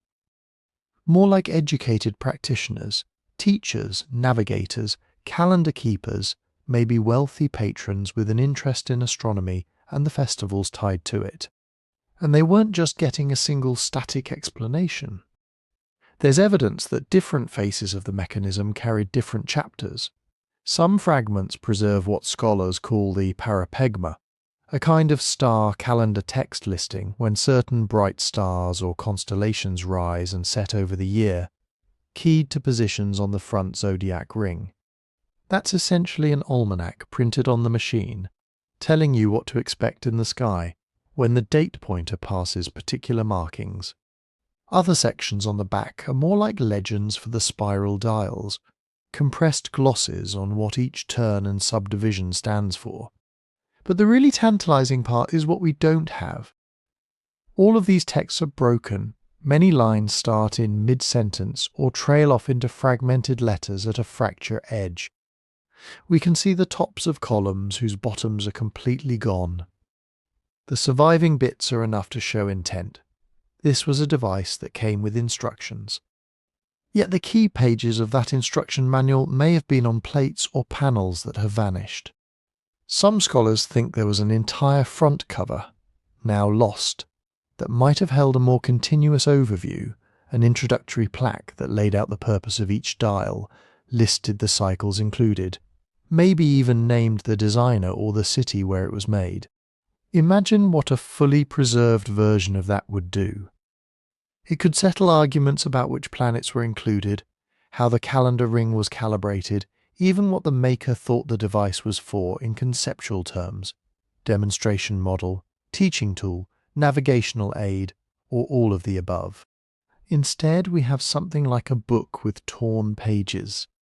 We can read enough of the margins to reconstruct chapters about eclipses, calendars, and star risings. We can hear the author's voice, confident, didactic, eager to connect dial positions to real sky events. But the overarching preface, the part that says, "This machine shows the motion of," and then lists every component, is mostly missing. And that absence loops us back to the ambiguity we saw in the gears. The text doesn't leave us completely in the dark. It anchors certain identifications. Yes, that spiral is a Metonic calendar. Yes, those divisions correspond to the Saros. It confirms that this was meant to be read by a human user, step by step, as they operated it. At the same time, every blank edge on an inscribed plate is a reminder that there might have been more. More cycles explained, more instructions about how to interpret subtle pointer motions. Perhaps even notes about adjustments and limitations, the kind of caveats any honest astronomer would include. So we're left with a paradox.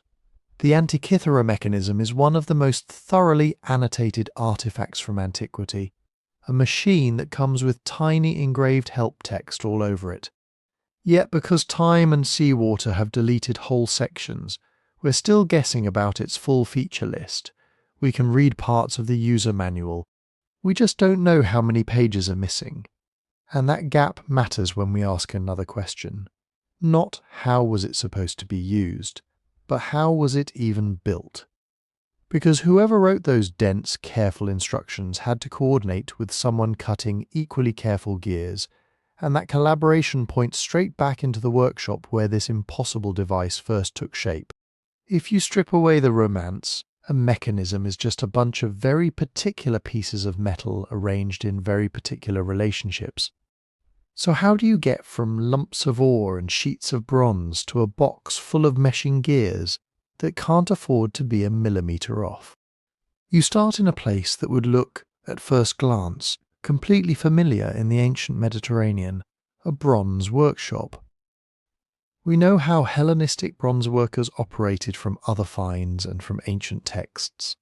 They cast statues, mirrors, medical instruments, weights, astrolabes, armillary spheres, ornate fittings for ships and furniture.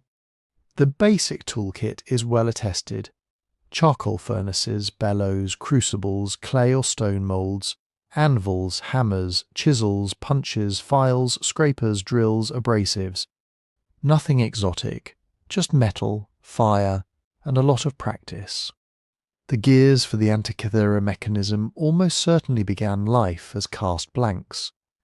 You don't carve a full gear out of solid metal with hand tools. You cast a disc roughly to size and then refine it. That probably meant making a wax or clay model of the gear, pressing or cutting in a pattern for the spokes and rim, then using the lost wax process or a reusable mould to create multiple blanks. The foundry workers would pour molten bronze into these moulds, let them cool, break them out, trim the sprues and flashes, and hand them over to someone with a different set of skills. Because casting gets you close, it doesn't get you precise teeth. For that, you need layout and cutting. Imagine a craftsman with a flat bronze disc on the bench. Step 1. Divide the circle into equal intervals. That sounds trivial until you realize some of these gears have 127 teeth. You can't just eyeball that. Greek geometers, though, were very good at dividing circles. With a compass, straight edge, and some patience, you can step off angles, bisect them, construct polygons, and mark off a ring of dots where each tooth will go. It's slow, but it's doable. Once the teeth positions are marked, the cutter comes in. Using tiny chisels and gravers, he scores a notch at each mark, then deepens and shapes it, probably with a combination of chiseling and filing. The sides of each tooth have to be at consistent angles so they mesh smoothly with another gear. Could they really do that by hand? The evidence says yes, because they were already doing similar work elsewhere. Look at Hellenistic coinage. Coins were struck from engraved dies that carry astonishingly fine, repeatable detail, hair strands, armor scales, tiny letters around the rim. Those dies were carved into hardened metal by hand, under magnification conditions no better than sunlight, and maybe a simple lens. The level of control needed to engrave a die is in the same league as cutting gear teeth. Or consider armillary spheres and astronomical rings from later antiquity. They require circles cut to tight tolerances, axes that run straight and true, rings that pivot almost frictionlessly inside each other. The underlying metalworking vocabulary is the same: layout, cutting, smoothing, fitting. Even earlier, complex water clocks and hydraulic automata, Heron of Alexandria describes, and centuries later, Islamic engineers build them in enormous detail, depend on precision bores, valves, and flow regulators. You can't get those to work unless your craftsman can hit repeatable dimensions using only hand tools and simple jigs. For the Antikythera gears, researchers have suggested that the teeth might have been roughed out with chisels and then standardized using small triangular files and abrasive stones. There's no sign of machine-cut teeth in the modern sense, no uniform tool marks pointing to a gear-cutting engine. What you see instead, in microscopic studies of the surviving teeth, are tiny variations, evidence of handwork, but handwork hovering near a consistent ideal. And then there's the matter of the arbors and plates.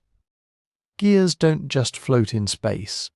They sit on axles or arbors that have to be straight, round, and the right diameter. Those arbors pass through holes in bronze plates. If those holes are misaligned even slightly, the gears will bind, wobble, or slip. So now picture another bench, another set of hands. Bronze plates are scribed with layout lines where each pivot hole should go, where sleeves and bearing surfaces need to sit, where the dials will be cut and inscribed.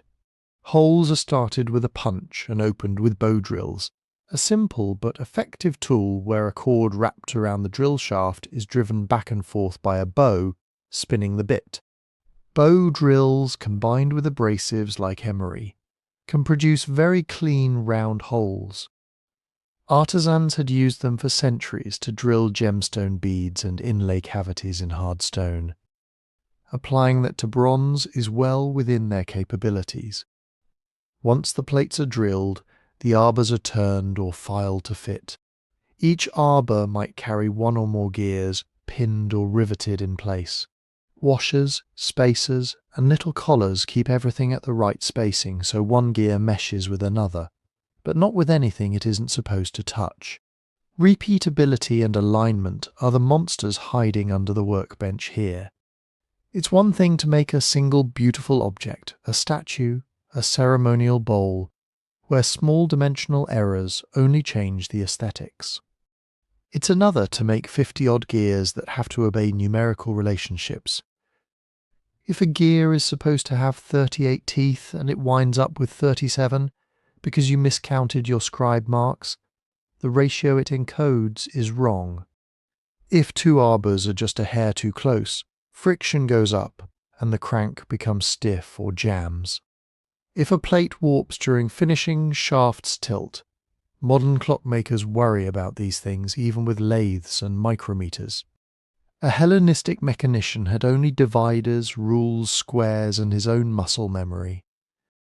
That's why scholars sometimes describe the mechanism as clock-like, even though it predates mechanical clocks by more than a millennium. It's not just about having gears, it's about having a manufacturing culture already comfortable with building systems where small cumulative errors matter. In that sense, the Antikythera workshop probably didn't feel like a miraculous outlier to its occupants. It would have smelled like other bronze shops. The tools hanging on the walls would have looked like other tools. The difference wasn't in the hammer, it was in the drawing on the wax tablet pinned up in the corner. An astronomer's ratios translated into gear counts, arbor positions, dial scales. Someone had to sit at the boundary between those worlds and say, this theoretical 254-19 cycle needs this many teeth here and that many there. This pointer has to make one circuit while that dial completes 4. Was that someone a lone genius inventor with a handful of apprentices, or a specialized corner of a larger city workshop that also turned out armillary spheres, sundials, and navigational aids? That's where the trail blurs. We don't have a preserved Antikythera factory. We have one exploded device and references in texts to spheres and mechanical devices made by people like Archimedes and Posidonius. Those hints suggest a small but real tradition of precision instrument making, enough to support craftsmen who weren't just generic bronze workers, but specialists in scientific hardware. How big was their operation? Did they make a few bespoke machines for wealthy patrons? Or did they produce small runs of similar mechanisms for libraries, schools, and temples across the Hellenistic world? Right now, that's guesswork. The one thing the Antikythera mechanism proves is that wherever that workshop was and however many people worked in it, the technical skills were there. Casting accurate blanks, laying out teeth with geometric precision, cutting and filing them to consistent shapes, drilling and aligning plates so multiple gear trains could interlock without fighting each other. That's all embedded in this corroded jumble of bronze. We just don't yet know how routine those skills were, or how many other machines vanished into scrap metal long before one of them accidentally took a 2,000-year detour to the bottom of the sea. If we can't see the workshop, maybe we can at least narrow down the neighborhood. Two places come up over and over when historians try to imagine where a device like this could have been designed. Rhodes and Alexandria, both in the 2nd and 1st centuries BCE, were like gravitational wells for smart people and weird machines. Rhodes was famous for its astronomers and navigators. It sat right on major sea routes, wealthy from trade, studded with schools and observatories. This is where Posidonius taught, where sailors learned celestial navigation, where mechanical planetaria and armillary spheres were prestige objects for educated elites. Alexandria, meanwhile, was the superhub.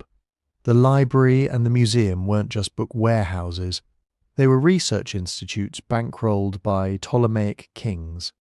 Mathematicians, engineers, doctors and philosophers lived on royal stipends to think, write, and build.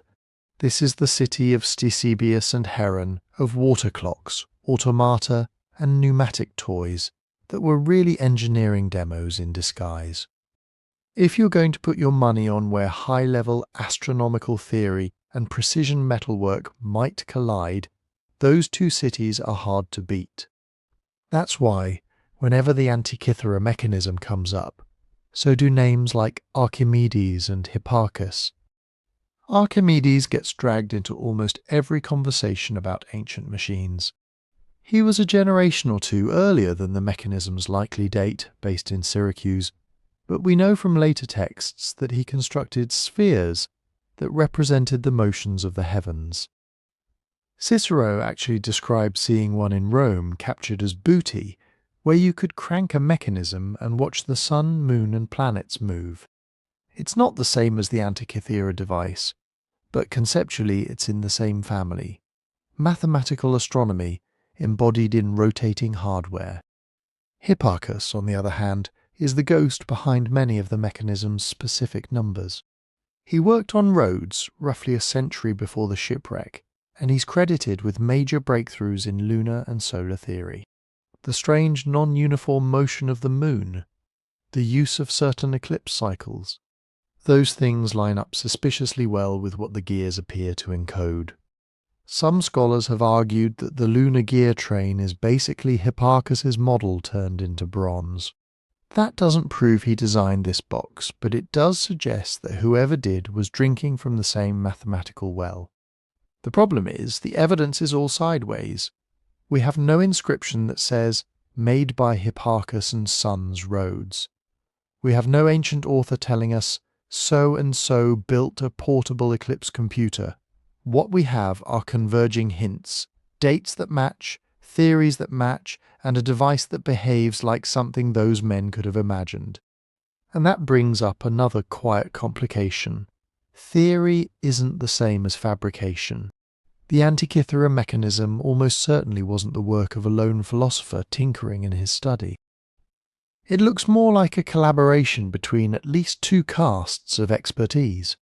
On one side, you have the theorists, people who know the sky, who have tables of eclipse cycles, who can decide that if you want this dial to go around once every 19 years, while that one advances every 223 lunar months, you need a specific chain of ratios. On the other side, you have artisans who don't need to care about Hipparchus's lunar anomaly, but who do need to care that a 53 tooth gear and a 223 tooth gear actually mesh without binding. Somebody has to translate. Maybe that's a mathematically literate instrument maker who can sit in both worlds. Or maybe it's a back and forth process. An astronomer writes down required ratios and rough layouts. A mechanician comes back and says, "We can't physically fit that many gears on this plate unless we rearrange things." However the conversation went, it didn't happen in a vacuum. The Hellenistic world was stitched together by ships, letters, and patronage. A scholar in Alexandria could send a treatise to Rhodes. A Rhodian teacher could dedicate a new instrument to a king in Pergamon. A wealthy Roman could commission a copy of a famous device he'd seen abroad. Libraries collected not just texts, but sometimes instruments. Royal courts competed for prestige. They have a mechanical planetarium, then ours needs to be bigger, or more accurate, or portable. Students trained under one master might travel and set up shop elsewhere, taking with them both the ideas and the practical tricks required to turn parchment diagrams into metal. So rather than imagining one isolated genius, it's more realistic to picture a network. Mathematical astronomy circulating through texts and teaching, instrument designs evolving as they move from one workshop to another, patrons ordering specialized devices for navigation, education, or sheer intellectual display. In that network, Rhodes and Alexandria are just particularly bright knots on the web. The ship that went down off Antikythera was moving between those knots, probably from the eastern Mediterranean toward Italy, carrying among statues and luxury goods at least one piece of that scientific hardware ecosystem. Which leaves us with the question everyone wants to nail down: who exactly built this one? Right now, scholarly honesty demands a shrug. We can say the designer probably had access to high-end Greek astronomical theory, quite possibly Hipparchus-style models. We can say the fabricators belonged to a mature tradition of precision instrument making, of the kind we associate with Rhodes, Alexandria, and similar centres. We can say the whole enterprise depended on a wider web of scholars, patrons, and craftsmen, moving ideas and money around the eastern Mediterranean. What we can't do is stamp a single famous name on the lid. Attribution here is more like a weather forecast than a birth certificate. Conditions strongly favour a Rhodian or Alexandrian intellectual climate, influenced by figures like Hipparchus and Archimedes, realised by anonymous specialists whose names have vanished with their shops. For now, the Antikythera mechanism is best understood as a product of a network, not a lone genius. And that has an uncomfortable implication. If one such network could produce one such machine, it probably produced others. Which raises a new nagging question. Where are they? Maybe the better question isn't who built it, but how weird was it? Because once you accept that this box came out of a mature ecosystem of theory and craft, you bump into a disturbing possibility. Either this thing was the peak outlier of that ecosystem, or it was just the one that got unlucky and sank. And right now, all of our judgments are being made from a sample size of 1. Start with the most boring, unromantic reason we might not have more. Metal is valuable. Bronze isn't like stone. A stone statue falls over in an earthquake, and unless someone reuses the blocks for a wall, it just lies there waiting for an archaeologist. Bronze gets melted over and over and over. Ancient cities had literal scrap economies. Old tools, broken statues, out-of-date votive offerings into the furnace, back out as coinage, weapons, plumbing bells.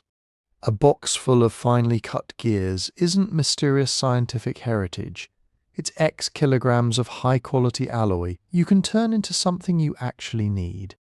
Especially in times of war or crisis, bronze becomes strategic material.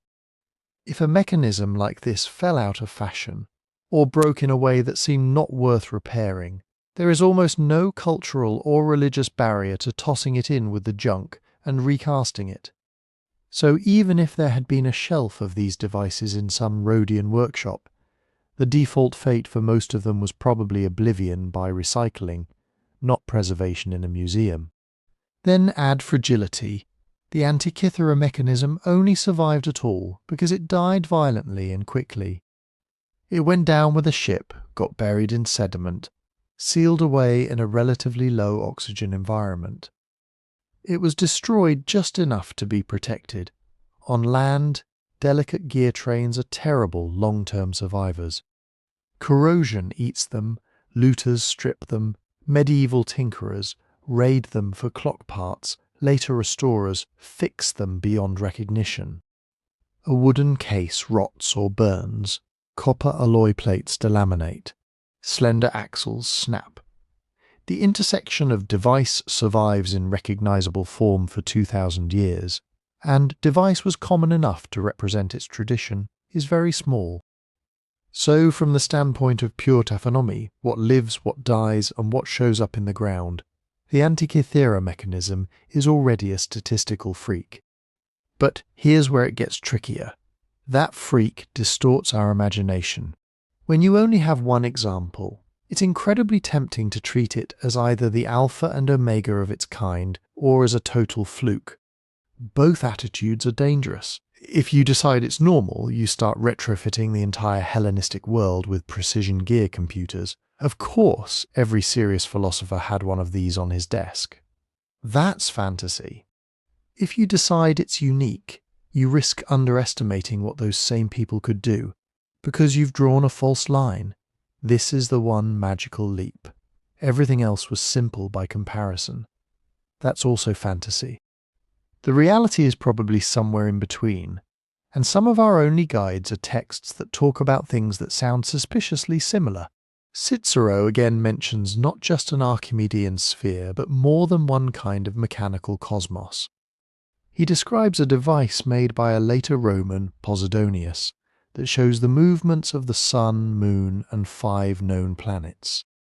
Other writers talk about planetaria, spheres, and clocks that can display celestial motions. None of these descriptions match the Antikythera mechanism feature for feature. They're vague, second-hand, sometimes written centuries later. But they do tell us that the idea of building the heavens in hardware was not alien to ancient elites. There are also references to moving models used in teaching. armillary spheres with rotating rings to demonstrate celestial circles, elaborate water clocks with automata that track hours, maybe even astronomical indications as a party trick. All of that suggests a mental category that the Greeks and Romans understood. Devices where gears, wheels, and fluids embody mathematical relationships. In that world, the Antikythera Mechanism doesn't look like a spaceship landing in a Bronze Age village. It looks like one particular branch of a broader tradition of scientific instruments, more dense, more ambitious, but not conceptually alone.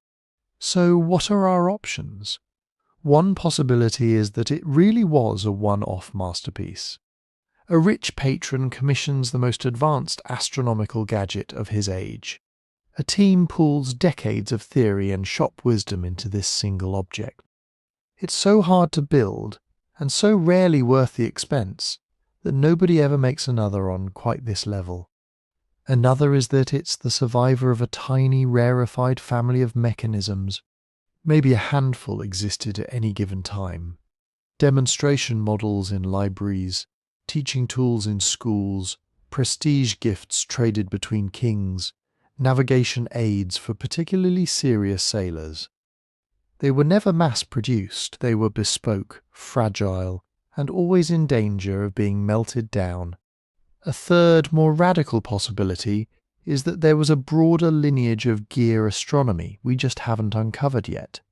Simpler precursors and cruder descendants scattered across the Mediterranean, none of which happened to sink in a way that favoured the archaeologists. Right now, we can't rule any of these out, but we can say what kind of evidence would start to tip the scales. If the Antikythera Mechanism is a one-off, you'd expect the trail to stay cold. No other gear trains of comparable age, no inscriptions elsewhere that read like instrument manuals, textual references that talk about celestial models, but always in terms that could be satisfied by simpler, more open devices like spheres and ring systems. If it belongs to a small family, we might eventually find cousins. Another wreck with a simpler, maybe less ambitious gearbox. A corroded lump on some museum shelf that, when scanned, reveals tooth counts echoing Antikythera's ratios. A stone relief or vase painting that clearly depicts a boxed dial and pointer instrument with inscriptions around the edge. A real tradition would leave multiple footprints, not just hardware, but documentation. Marginal notes in astronomical treatises that say things like, on the instrument, set the eclipse dial thus. Dedications, so and so offers a star measure to Apollo. Inventories from libraries or temples that list one bronze sphere, one gear-driven calendar. Even manufacturing echoes would count, workshops with standardized jigs for cutting gear teeth, or sets of partially finished wheels that all share a characteristic style. Until something like that turns up, we're stuck in an uncomfortable position. We have a machine that screams, "I'm the product of a lineage," but almost no direct fossil record of its siblings. Which is why the story of the Antikythera Mechanism doesn't end with what was dredged up in 1901. To understand whether this was an isolated marvel or a window into a lost technological tradition, we have to squeeze every last drop of information from the pieces we do have. And that means looking inside the corroded bronze itself with tools the original makers could never have imagined. The first people who handled the Antikythera fragments didn't have any of that. They had eyes, magnifying glasses, maybe a loupe, and what they saw was a mess. Twisted plates of bronze fused together, gear teeth peeking out here and there, then disappearing back into corrosion and marine crust. Inscriptions broken mid-word, letters swallowed by metal cancer. So the early reconstructions were basically educated guesswork built on surface impressions. Count the teeth you can see. Try to trace where a pivot hole lines up with a partial axle stump. Sketch it, rearrange it, pray to the gods of lost workshops. And for decades, that's what the mechanism was.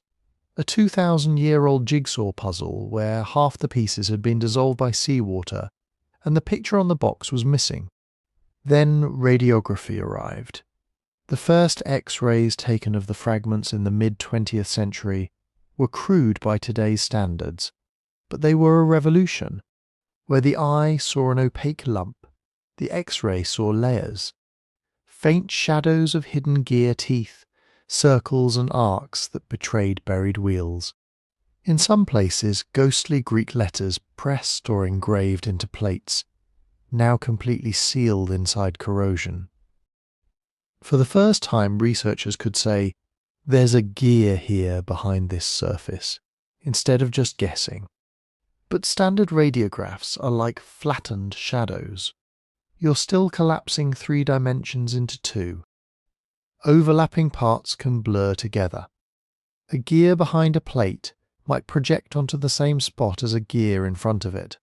You know something is there, but disentangling which line belongs to which object is painful. So for a long time the mechanism lived in this uncanny valley. We knew it was more complex than the visible surfaces suggested. We had X-ray hints of that complexity, but turning those ghostly lines into a confident blueprint was still extremely hard. Then in the early 2000s, people brought in a medical technology the ancient Greeks could never have imagined. High-resolution computed tomography, CT scanning. CT doesn't just take one X-ray, it takes thousands from different angles, then uses software to reconstruct a 3D volume of the object slice by slice. Instead of a single flattened shadow, you get a stack of virtual cross-sections you can scroll through like the pages of a book. Run the Antikythera fragments through that, and suddenly the inside opens up. Hidden gear teeth stand out as clear, sharp arcs in the slices. You can follow a shaft through the metal, see exactly where it begins and ends. Broken pivots, stepped axles, thin plate-like components that are utterly invisible from the outside. Now they have coordinates. Even the inscriptions, the tiny Greek characters, emerge from beneath the corrosion. CT detects density differences, and the grooves of the letters have just enough contrast that, with careful processing, researchers can read text that no human eye has seen since the ship went down. This is how they mapped the internal architecture. Teams digitized every fragment, then marked features, tooth edges, hole centers, plate boundaries, surviving axle stubs. From that, they built 3D models, not just pretty visualizations for documentaries, but precise measurement-ready solids. Once you have that, something powerful becomes possible. You can start building and testing reconstructions in silico. Say you propose that a certain train of gears modeled the moon's varying speed. Your model has to respect the actual tooth counts the CT scans reveal. It has to fit in the surviving volume. Axles can't pass through the solid parts of plates. Wheels can't interpenetrate. If your beautiful theoretical layout requires a gear where the scan shows empty space, the scan wins. Your idea dies. On the flip side, scans can rescue speculative ideas that looked impossible before. For example, once internal pin and slot mechanisms and nested coaxial shafts were identified in CT data, models that used those tricks to generate lunar anomalies suddenly became mechanically plausible. Tooth counts that seemed odd in isolation snapped into place as parts of more elaborate trains. Competing reconstructions can now be stress-tested like engineering prototypes. You can animate them, spin the input shaft, and see whether the pointers on the front and back dials land where the inscriptions say they should. Does the eclipse dial hit predicted dates in sync with known Babylonian cycles? Do the calendar rings advance correctly over 19 years? The scans don't answer every question, but they ruthlessly constrain the space of answers. And then there are the inscriptions themselves. CT-based readings have overturned several earlier assumptions. Faint characters once thought to spell 1 month name turned out, under better imaging and enhanced contrast, to spell another, shifting how we align the device's calendar with actual historical date systems. Newly legible instruction lines on the back plates have suggested additional functions, like more explicit references to eclipse characteristics, that some earlier models underplayed or missed entirely. Sometimes a single letter matters. A tiny change from one Greek numeral to another can adjust a gear ratio, which can ripple outward to change how you interpret an entire dial. This is why the Antikythera story keeps getting revised. Every new scan, every improved processing technique, strips away a little more ignorance. 3D models get updated, gears get renumbered, hypotheses that were mainstream 10 years ago get quietly retired. Diagrams in textbooks morph from one edition to the next. But the uncertainty never quite disappears. Scanning can tell you that a gear has 223 teeth, not 224. It can tell you that a plate is thicker here than there, or that an axle is stepped, implying multiple wheels stacked in a certain order. What it can't do is resurrect the parts that are genuinely gone, where there are no fragments, where a whole wheel train was ripped away in the wreck, or a dial plate snapped off and vanished into the sand. You're back in the realm of inference. You can suggest what probably went there based on the text, on known astronomical cycles, on symmetry with other parts of the machine. You can build a model that fits beautifully with everything we know. But you can't prove that no other arrangement would have worked. So the Antikythera mechanism, even under the glare of 21st century imaging, remains a partly open question. The CT scans have transformed it from a corroded curiosity into a near blueprinted device, yet the last few % of uncertainty are exactly where the most tantalizing debates live. What dials were on the lost front face, which planets were included, how its makers chose between several mathematically valid gear schemes. The lab has given us a window into the box. It has not, and maybe never will, close the book. And that gap, the space between what the metal still remembers and what the sea erased, becomes crucial when we talk about what's missing. Not just the teeth we can't see, but entire functions that may have vanished without a trace. So let's talk about what the sea erased. Today, the Antikythera mechanism exists as a collection of fragments, about 80 numbered pieces, depending on how you count, and really only a couple dozen that contain gears or inscriptions. The star of the show is Fragment A, the big block with multiple gears inside, plus a handful of other pieces that preserve sections of the front and back dials. But no one who's looked seriously at the scans thinks this is the whole machine. You can see it in the geometry, edges of plates that clearly broke off, pivot holes right at the rim of a surviving piece, implying shafts that once continued out into now missing territory, circular outlines of dials that extend past the preserved metal, like a clock face where only a quadrant survived. Reconstructors can actually measure this incompleteness. If you extrapolate the curvature of the front plate from the surviving arc, the original diameter was larger than what we physically have. Same with the back. The scale inscriptions curve past the fractured edges. The device that went down with the ship was almost certainly wider, with more dial surface than the fragments in the museum drawer. So what's gone? First, entire plates. We're missing substantial chunks of the front cover plate, which almost certainly carried lettering explaining what the pointers meant.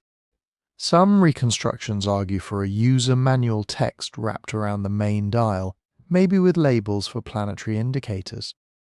Today we see just torn borders of that inscription, like reading every third word of a paragraph. On the back, sections of the plate that once sat over the eclipse and calendar dials are simply not there. The instruction texts preserved on surviving fragments refer to things just off stage, mentioning scales or markers that no longer exist in the metal. Second, we're missing gear trains. The CT data shows pivot points and gear stubs that don't connect cleanly to anything we have.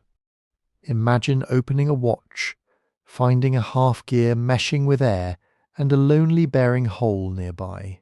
Something used to link them. That something is gone. In several places, tooth counts and layout suggest that a gear train should continue with one more wheel to reach the right ratio for a known astronomical cycle. The ratio we can infer from the surviving gears doesn't quite get you to the Metonic or Saros value the inscriptions imply, unless you add a missing intermediate or final gear. Those phantom gears are mathematically obvious, but physically absent. And that's where the debates explode, because the parts that break off most easily are often the ones that tell you the most. Thin plates and pointers snap. Fine-toothed external gears shear away from heavier hubs. Slender axles bend and tear loose. In a centuries-long corrosion bath, delicate components get eaten first. Thick structural plates and heavily built central gears survive. The pretty informative stuff, the labelled pointers, the outer rings with scale markings, the delicate terminals of gear trains, are the first to disintegrate. Mechanical stress makes it worse. When the ship went down, the hull broke apart, cargo shifted, heavy objects slammed into each other. A device full of thin bronze rings and spidery hands is not going to enjoy that ride. If the mechanism was in a wooden case, that case rotted away, freeing loose parts to drift or be buried separately. Many could be under sediment, crushed beyond recognition or corroded into unidentifiable scrap. So we're reconstructing the most information-dense parts of the machine from exactly the components most likely to have been destroyed. Within that absence live the biggest questions. One of them is the planet question. We know from the inscriptions that do survive that the mechanism dealt with the sun and moon and with eclipses. We have evidence for calendar cycles and for the Zodiac.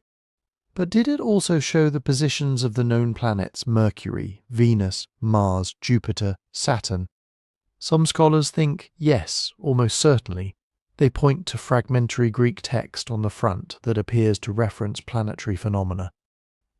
They note that the Greeks had well-developed mathematical schemes for planetary motion by this period, and they argue that the surviving front architecture leaves room, in principle, for multiple coaxial pointers or subsidiary dials that could have tracked planetary longitudes. Others are more cautious. The known tooth counts fit very tightly with lunar and solar cycles. Squeezing in full planetary models with the remaining space and surviving pivot points is non-trivial. Some proposed layouts for planet gear trains require gears in places where there is currently no physical evidence, no surviving tooth arcs, no pivot holes, only theoretical necessity. Beyond planets, there's the question of additional calendars. The back dials give us a Metonic 19-year cycle, a Callipic refinement, eclipse prediction based on the Saros, and what seems to be a games or festival calendar. But Greek astronomy at the time used multiple interlocking time schemes. It is plausible that another ring, now lost, encoded a different civic calendar or a different games cycle, or a more fine-grained correction for lunar or solar irregularities. Likewise, some reconstructions propose extra displays, perhaps a dial marking the apparent speed changes of the Sun, or a small subdial for the equation of time, or indicators for the nodes of the Moon's orbit that govern where eclipses can occur. All of these would make sense conceptually, all would be mechanically feasible, and all could be implemented using the same design language already present in the surviving trains. But here we hit the boundary that matters. On one side, there's evidence-based inference.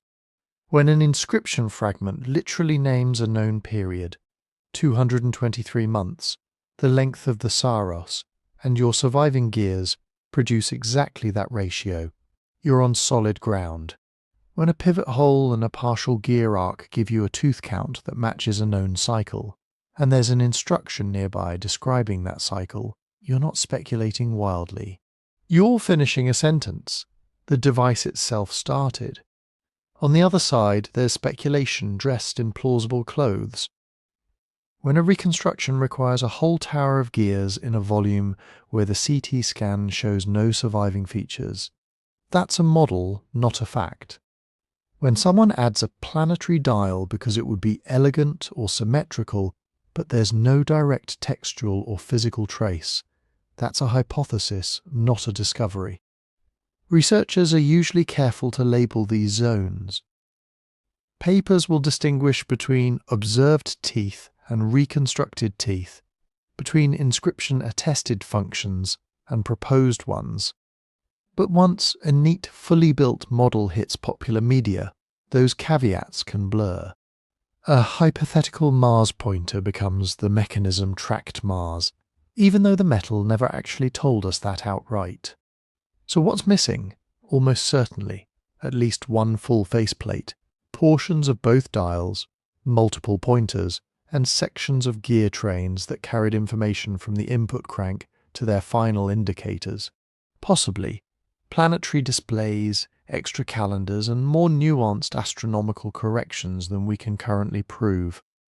What we have is enough to show a staggering degree of sophistication. What we don't have is enough to guarantee we've seen the whole trick, and that uncertainty feeds directly into the next problem. If there are plausible ways to include planets in the mechanism and plausible ways to leave them out, how do you decide which story to believe? To even ask whether the Antikythera Mechanism tracked the planets, you have to step into the head of a Hellenistic astronomer. By the time this device was built, Greek thinkers had already mapped the wandering stars with unnerving precision. They knew that Mercury and Venus never stray far from the Sun, that Mars sometimes seems to stop and loop backward, that Jupiter and Saturn crawl along the Zodiac on stately multi-year circuits. They had mathematical schemes, epicycles, deferents, uniform circular motions that could reproduce those weird paths on paper. And they didn't just have them in theory. Writers like Hipparchus and later Ptolemy describe full numerical models, specific periods in which a planet returns to the same position relative to the stars, ratios between different cycles, parameter values that could, in principle, be turned into gear trains. If you're brilliant enough to encode the 223-month Saros eclipse cycle in bronze, why wouldn't you be tempted to encode a Mars cycle too? So planetary displays are not some modern fantasy bolted on for drama. They're the obvious next step if you're a Greek mechanic hanging out with Greek astronomers. You already have a zodiac ring. You already have a sun and moon pointer. Adding coloured pointers for the wandering stars would make the device a complete moving map of the known cosmos. That's the seduction. Now, what does the metal actually let us say? On the pro side, a few things stand out.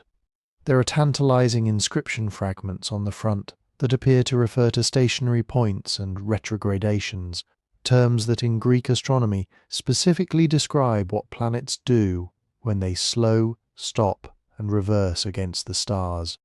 If that reading is right, the front text is not just about the sun and moon. It's at least talking about planetary phenomena. Mechanically, coaxial pointers are absolutely feasible. The existing central shaft already drives multiple nested tubes for the solar and lunar indicators. You can stack more like the hands on a watch. There is circumferential real estate on the main front dial to host several additional indicators sharing the same zodiac scale.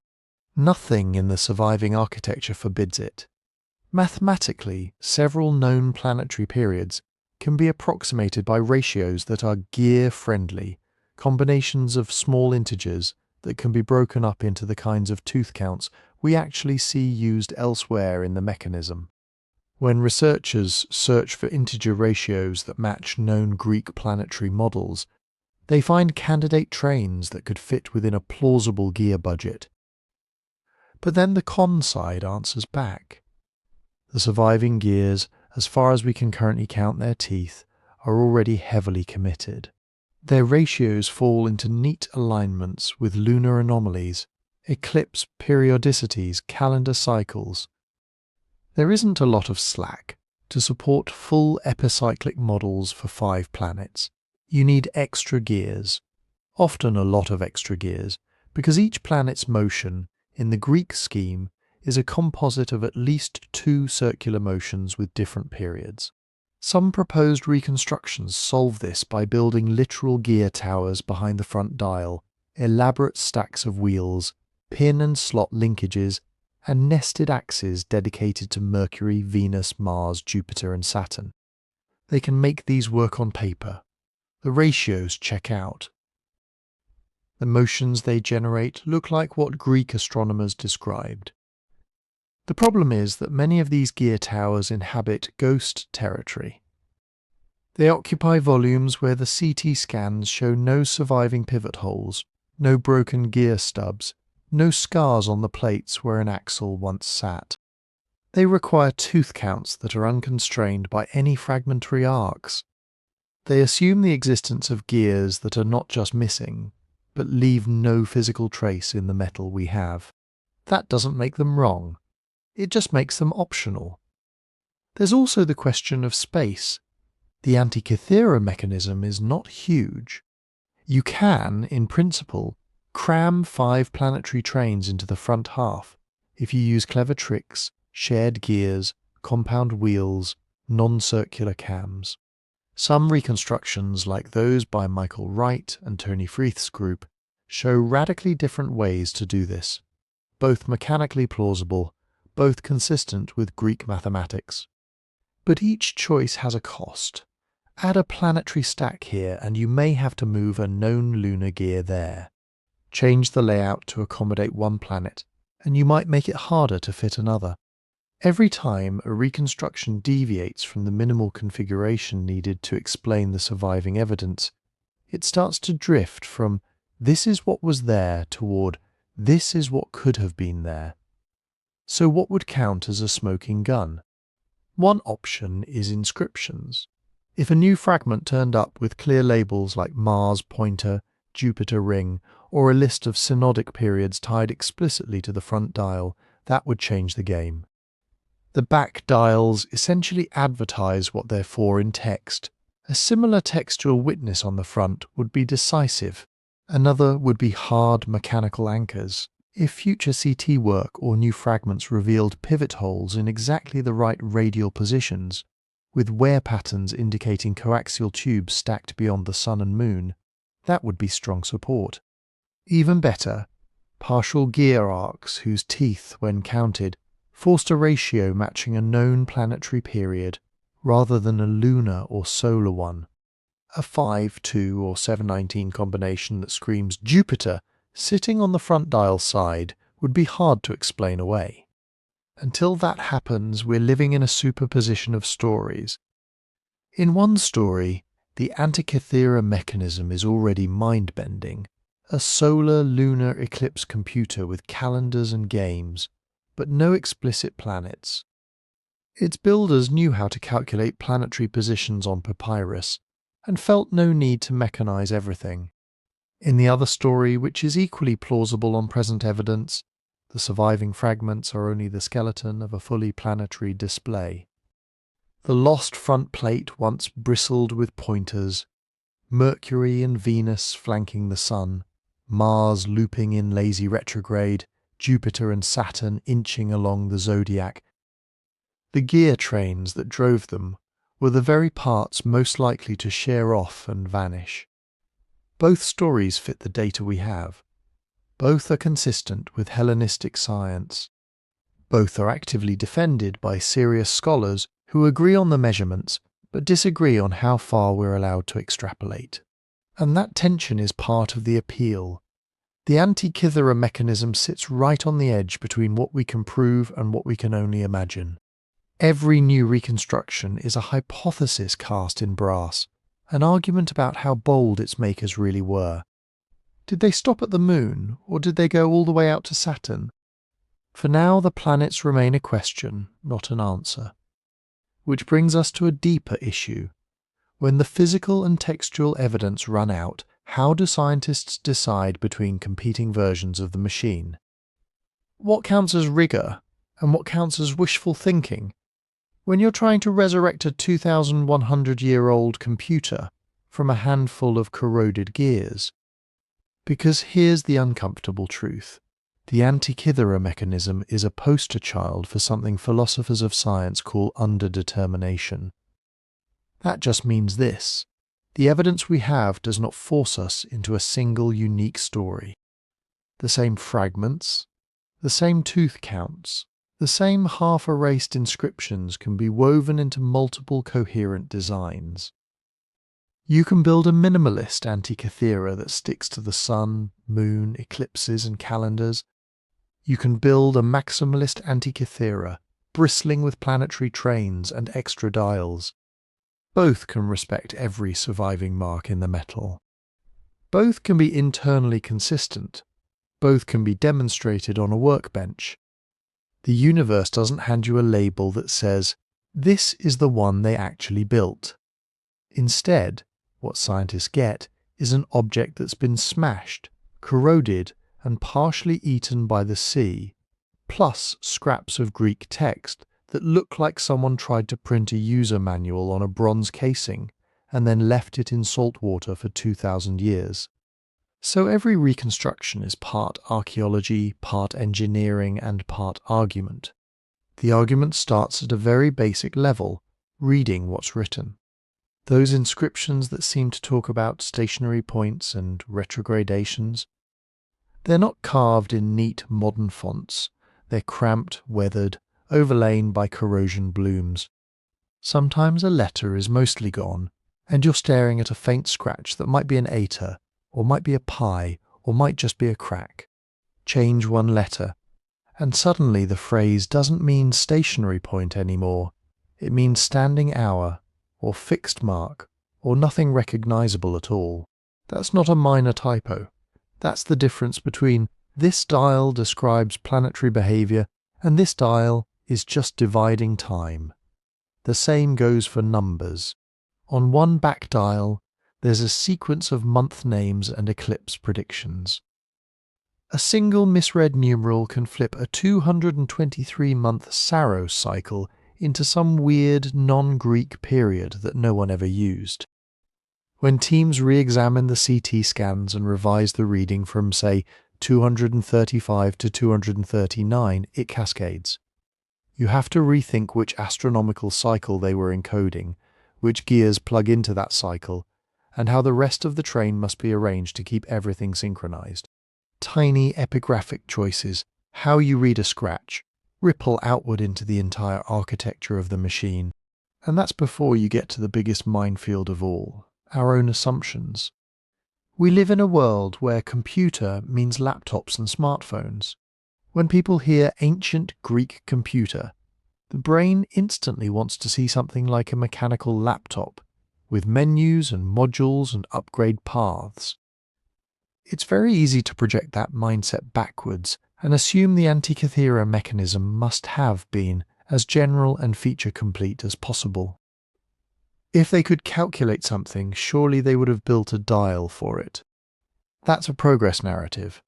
The idea that technology naturally evolves from crude to sophisticated in a straight line, and that any advanced culture is always reaching for the next level of complexity. But ancient devices don't have to follow our story arcs. The Antikythera builder might have been aiming for a teaching tool, not an all-purpose engine, or a prestige object commissioned to showcase specific cycles that mattered for festivals, games, and eclipses, not every pattern the heavens had to offer. It could even be one specialized branch on a family tree of mechanisms, with simpler and more complex cousins that have all vanished. If you go in assuming more complex is always more plausible, you'll tend to favor reconstructions that add gears, add functions, add planets. If you go in skeptical of modern bias, you might lean toward the leanest design that explains the hard evidence and nothing more. Neither instinct is automatically right, but both can quietly steer what looks on the surface like a purely technical judgment. This is where peer review and replication come in, and where the story gets more reassuring. no one person owns the Antikythera mechanism anymore. Multiple research groups have CT data. Multiple epigraphers pore over the same letter forms. Independent teams build physical models and 3D simulations. When one group proposes a new tooth count or an alternate reading of a word, others check, does that match the scan? Does it create conflicts elsewhere? Does it force us into impossible gear meshes or nonsensical eclipse dates? Over time, some ideas get squeezed out. Gear ratios that once seemed plausible turn out to be off by a tooth when better imaging comes in. Proposed dials collide with newly recognized screw holes. A reading of an inscription that fits someone's favorite theory becomes unsustainable when another fragment surfaces and changes the sentence. Peer review doesn't hand down a final blueprint. What it does is carve away the obviously wrong universes. You can't, for example, ignore the known Metonic and Saros cycles on the back and claim the device is really a navigation computer. You can't insist on a giant planetary tower in a part of the case where the metal is intact and smooth and has no sign anything was ever mounted there. The community acts like a constraint field, ruling out the fantasies, narrowing the plausible. What remains are families of designs that all obey the same constraints, but differ in how bold they are about filling the gaps. One version pushes every ambiguity toward maximum function.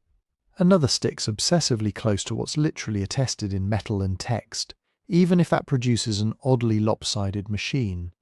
In between are hybrids trying to balance elegance, historical plausibility, and evidential humility.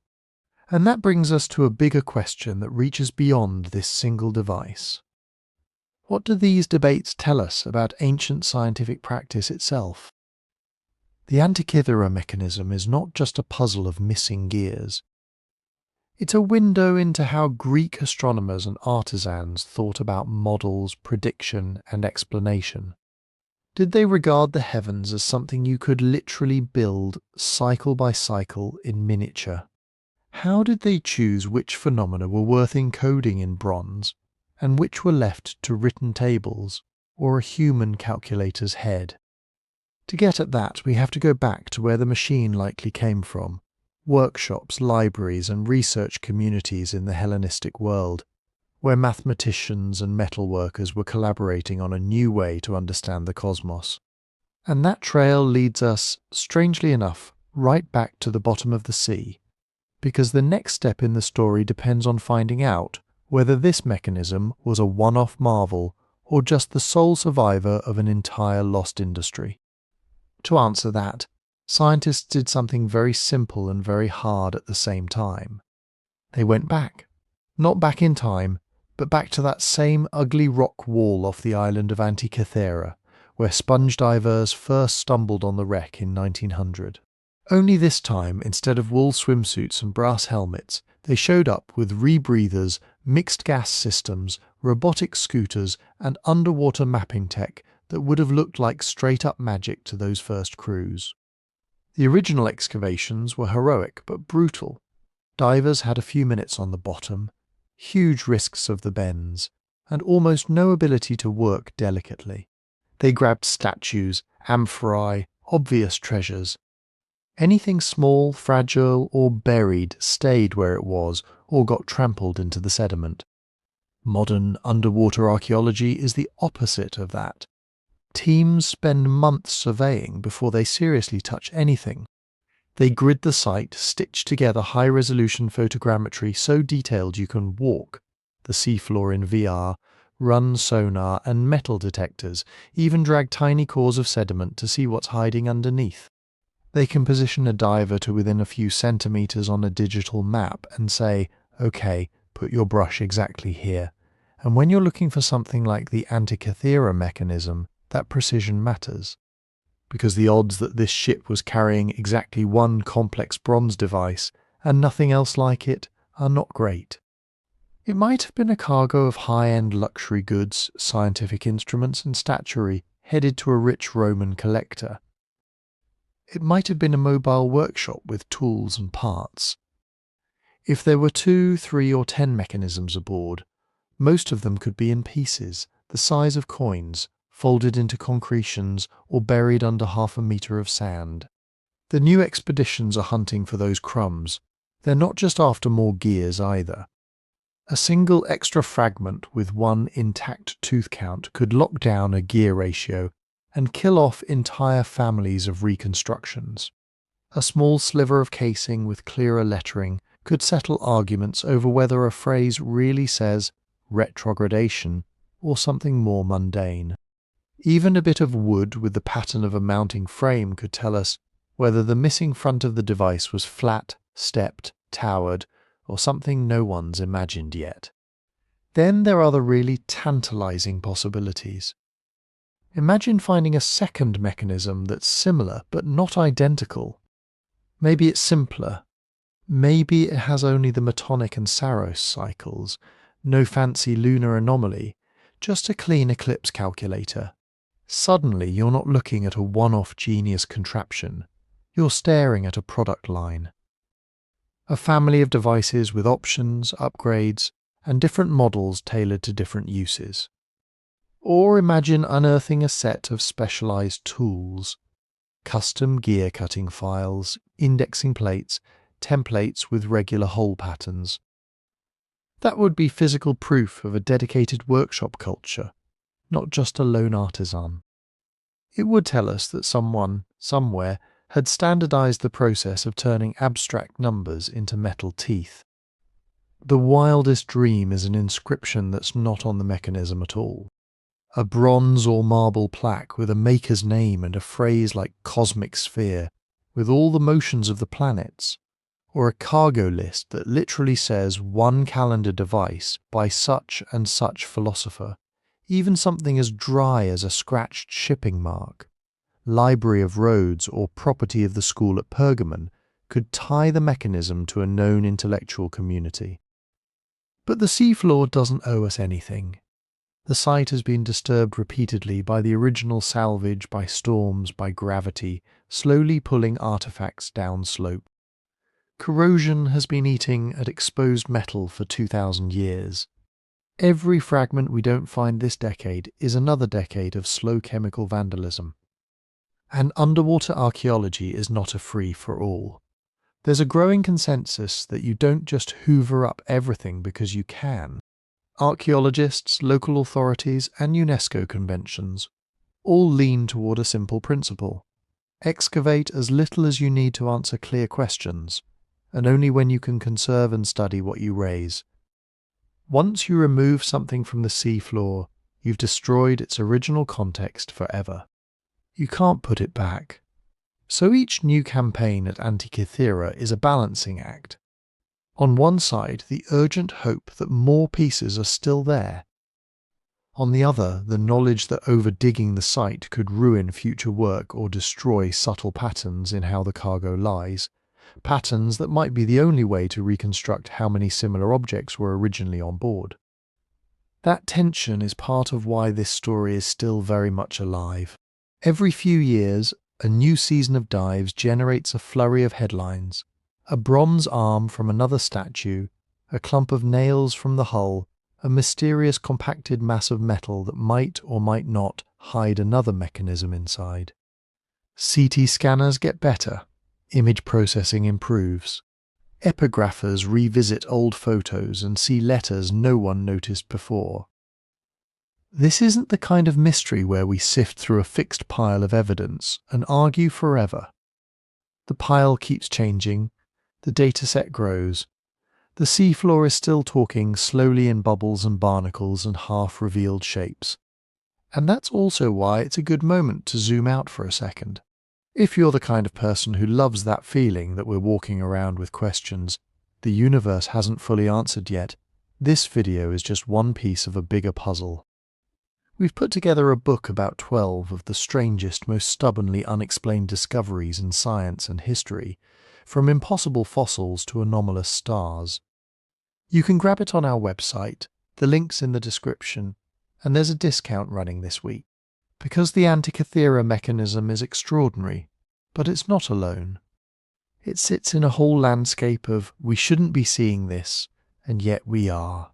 For now, though, our bronze computer waits on its pedestal in Athens, and its shipmates, whatever's left of them, wait under a thin layer of sand and sponge.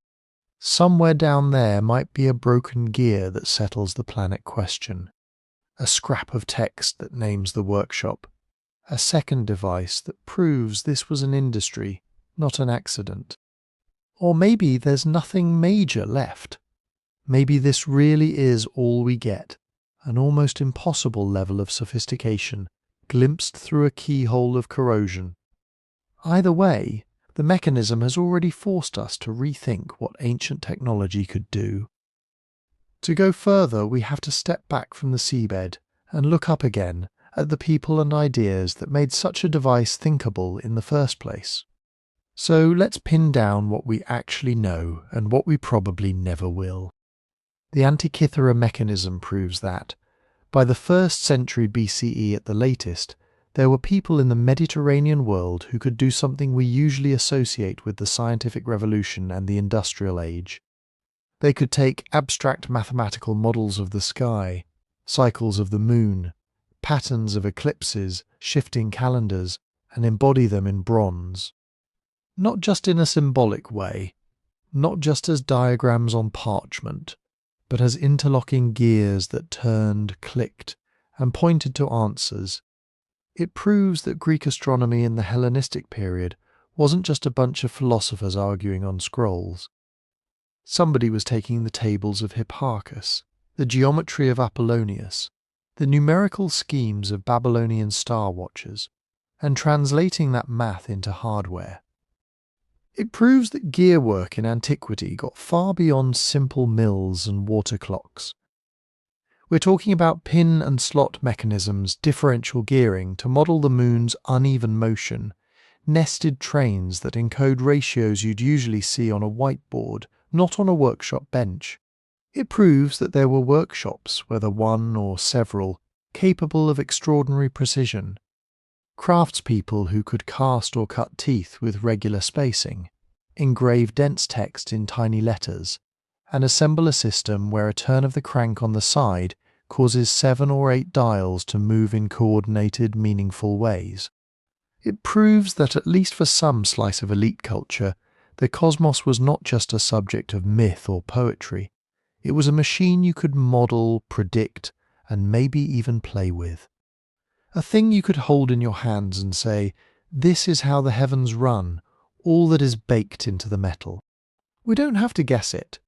We can count teeth and read ratios and trace scratched inscriptions. But then there's the shadow side, what it still refuses to tell us. We don't know who actually designed it. The lettering style and dialect hint at a Greek context, probably somewhere in the Eastern Mediterranean. The astronomy points towards schools like Rhodes or Pergamon. Names like Hipparchus and Posidonius float through the literature. Some reconstructions make Archimedes a candidate for the broader tradition. But the device itself is silent on that question. No neat little maker's mark, no built by so-and-so, student of such and such, we don't know its full capability. The surviving fragments are enough to reconstruct a lunar calendar, eclipse prediction. The Metonic and Saros cycles, probably the Olympiad cycle, may be planetary motions depending on which model you favour. But the entire front of the mechanism, the place where planets would most naturally show up, is gone. Every diagram you've seen of graceful pointers for Mars or Saturn is an educated guess pinned to small clues, a few letters in an inscription, the counts on a couple of gears, passing references in ancient texts. It might have tracked the 5 visible planets, it might have stopped with the sun and moon. It might have had extra displays for star phases, or even for things we haven't imagined yet. The machine we can see is stunning. The machine it once was could have been even stranger. We don't know why the tradition that birthed it seems to vanish. There are bits and pieces, descriptions of spheres that mimic the heavens, a few later mechanical marvels in Roman and Byzantine texts, the gearwork of Islamic astronomers 1,000 years later, but nothing else with this exact density of function in such a compact package has survived from the ancient world. That doesn't mean it was unique. It might just mean that bronze's recyclable and delicate mechanisms don't fossilize well. Wars, looting, and simple economic pressure tend to melt down intricate gadgets into coins or armor.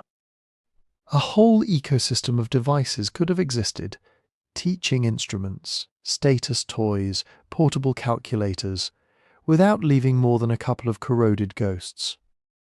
And even if more survive, buried in some villa or shipwreck we haven't touched yet, the mechanism has already done something irreversible to our picture of the past.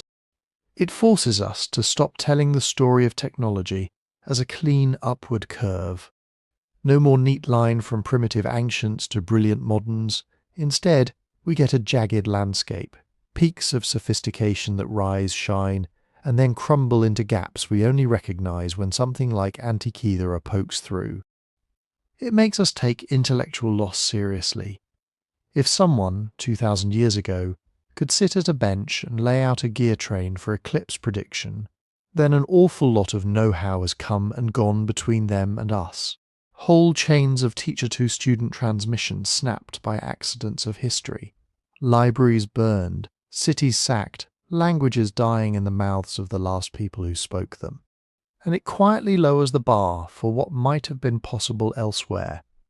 If one culture in one period can do this, then it's harder to dismiss other anomalous finds as too advanced, not because everything is secretly high-tech, but because human brains with enough time, incentive, and social scaffolding can reach surprisingly far, even without steam engines or silicon. This is why the mechanism is more than just a cool ancient gadget. It's a reminder that our timeline is patched together from survivors, not a complete record. That what we know about human ingenuity is filtered by what happened not to rot, rust, or be recycled. And that, in turn, is why puzzles like this are worth sitting with. If you've made it this far, you're probably the kind of person who doesn't mind living with unanswered questions, as long as the questions are good. The Antikythera Mechanism gives us some of the best ones we've ever found at the bottom of the sea.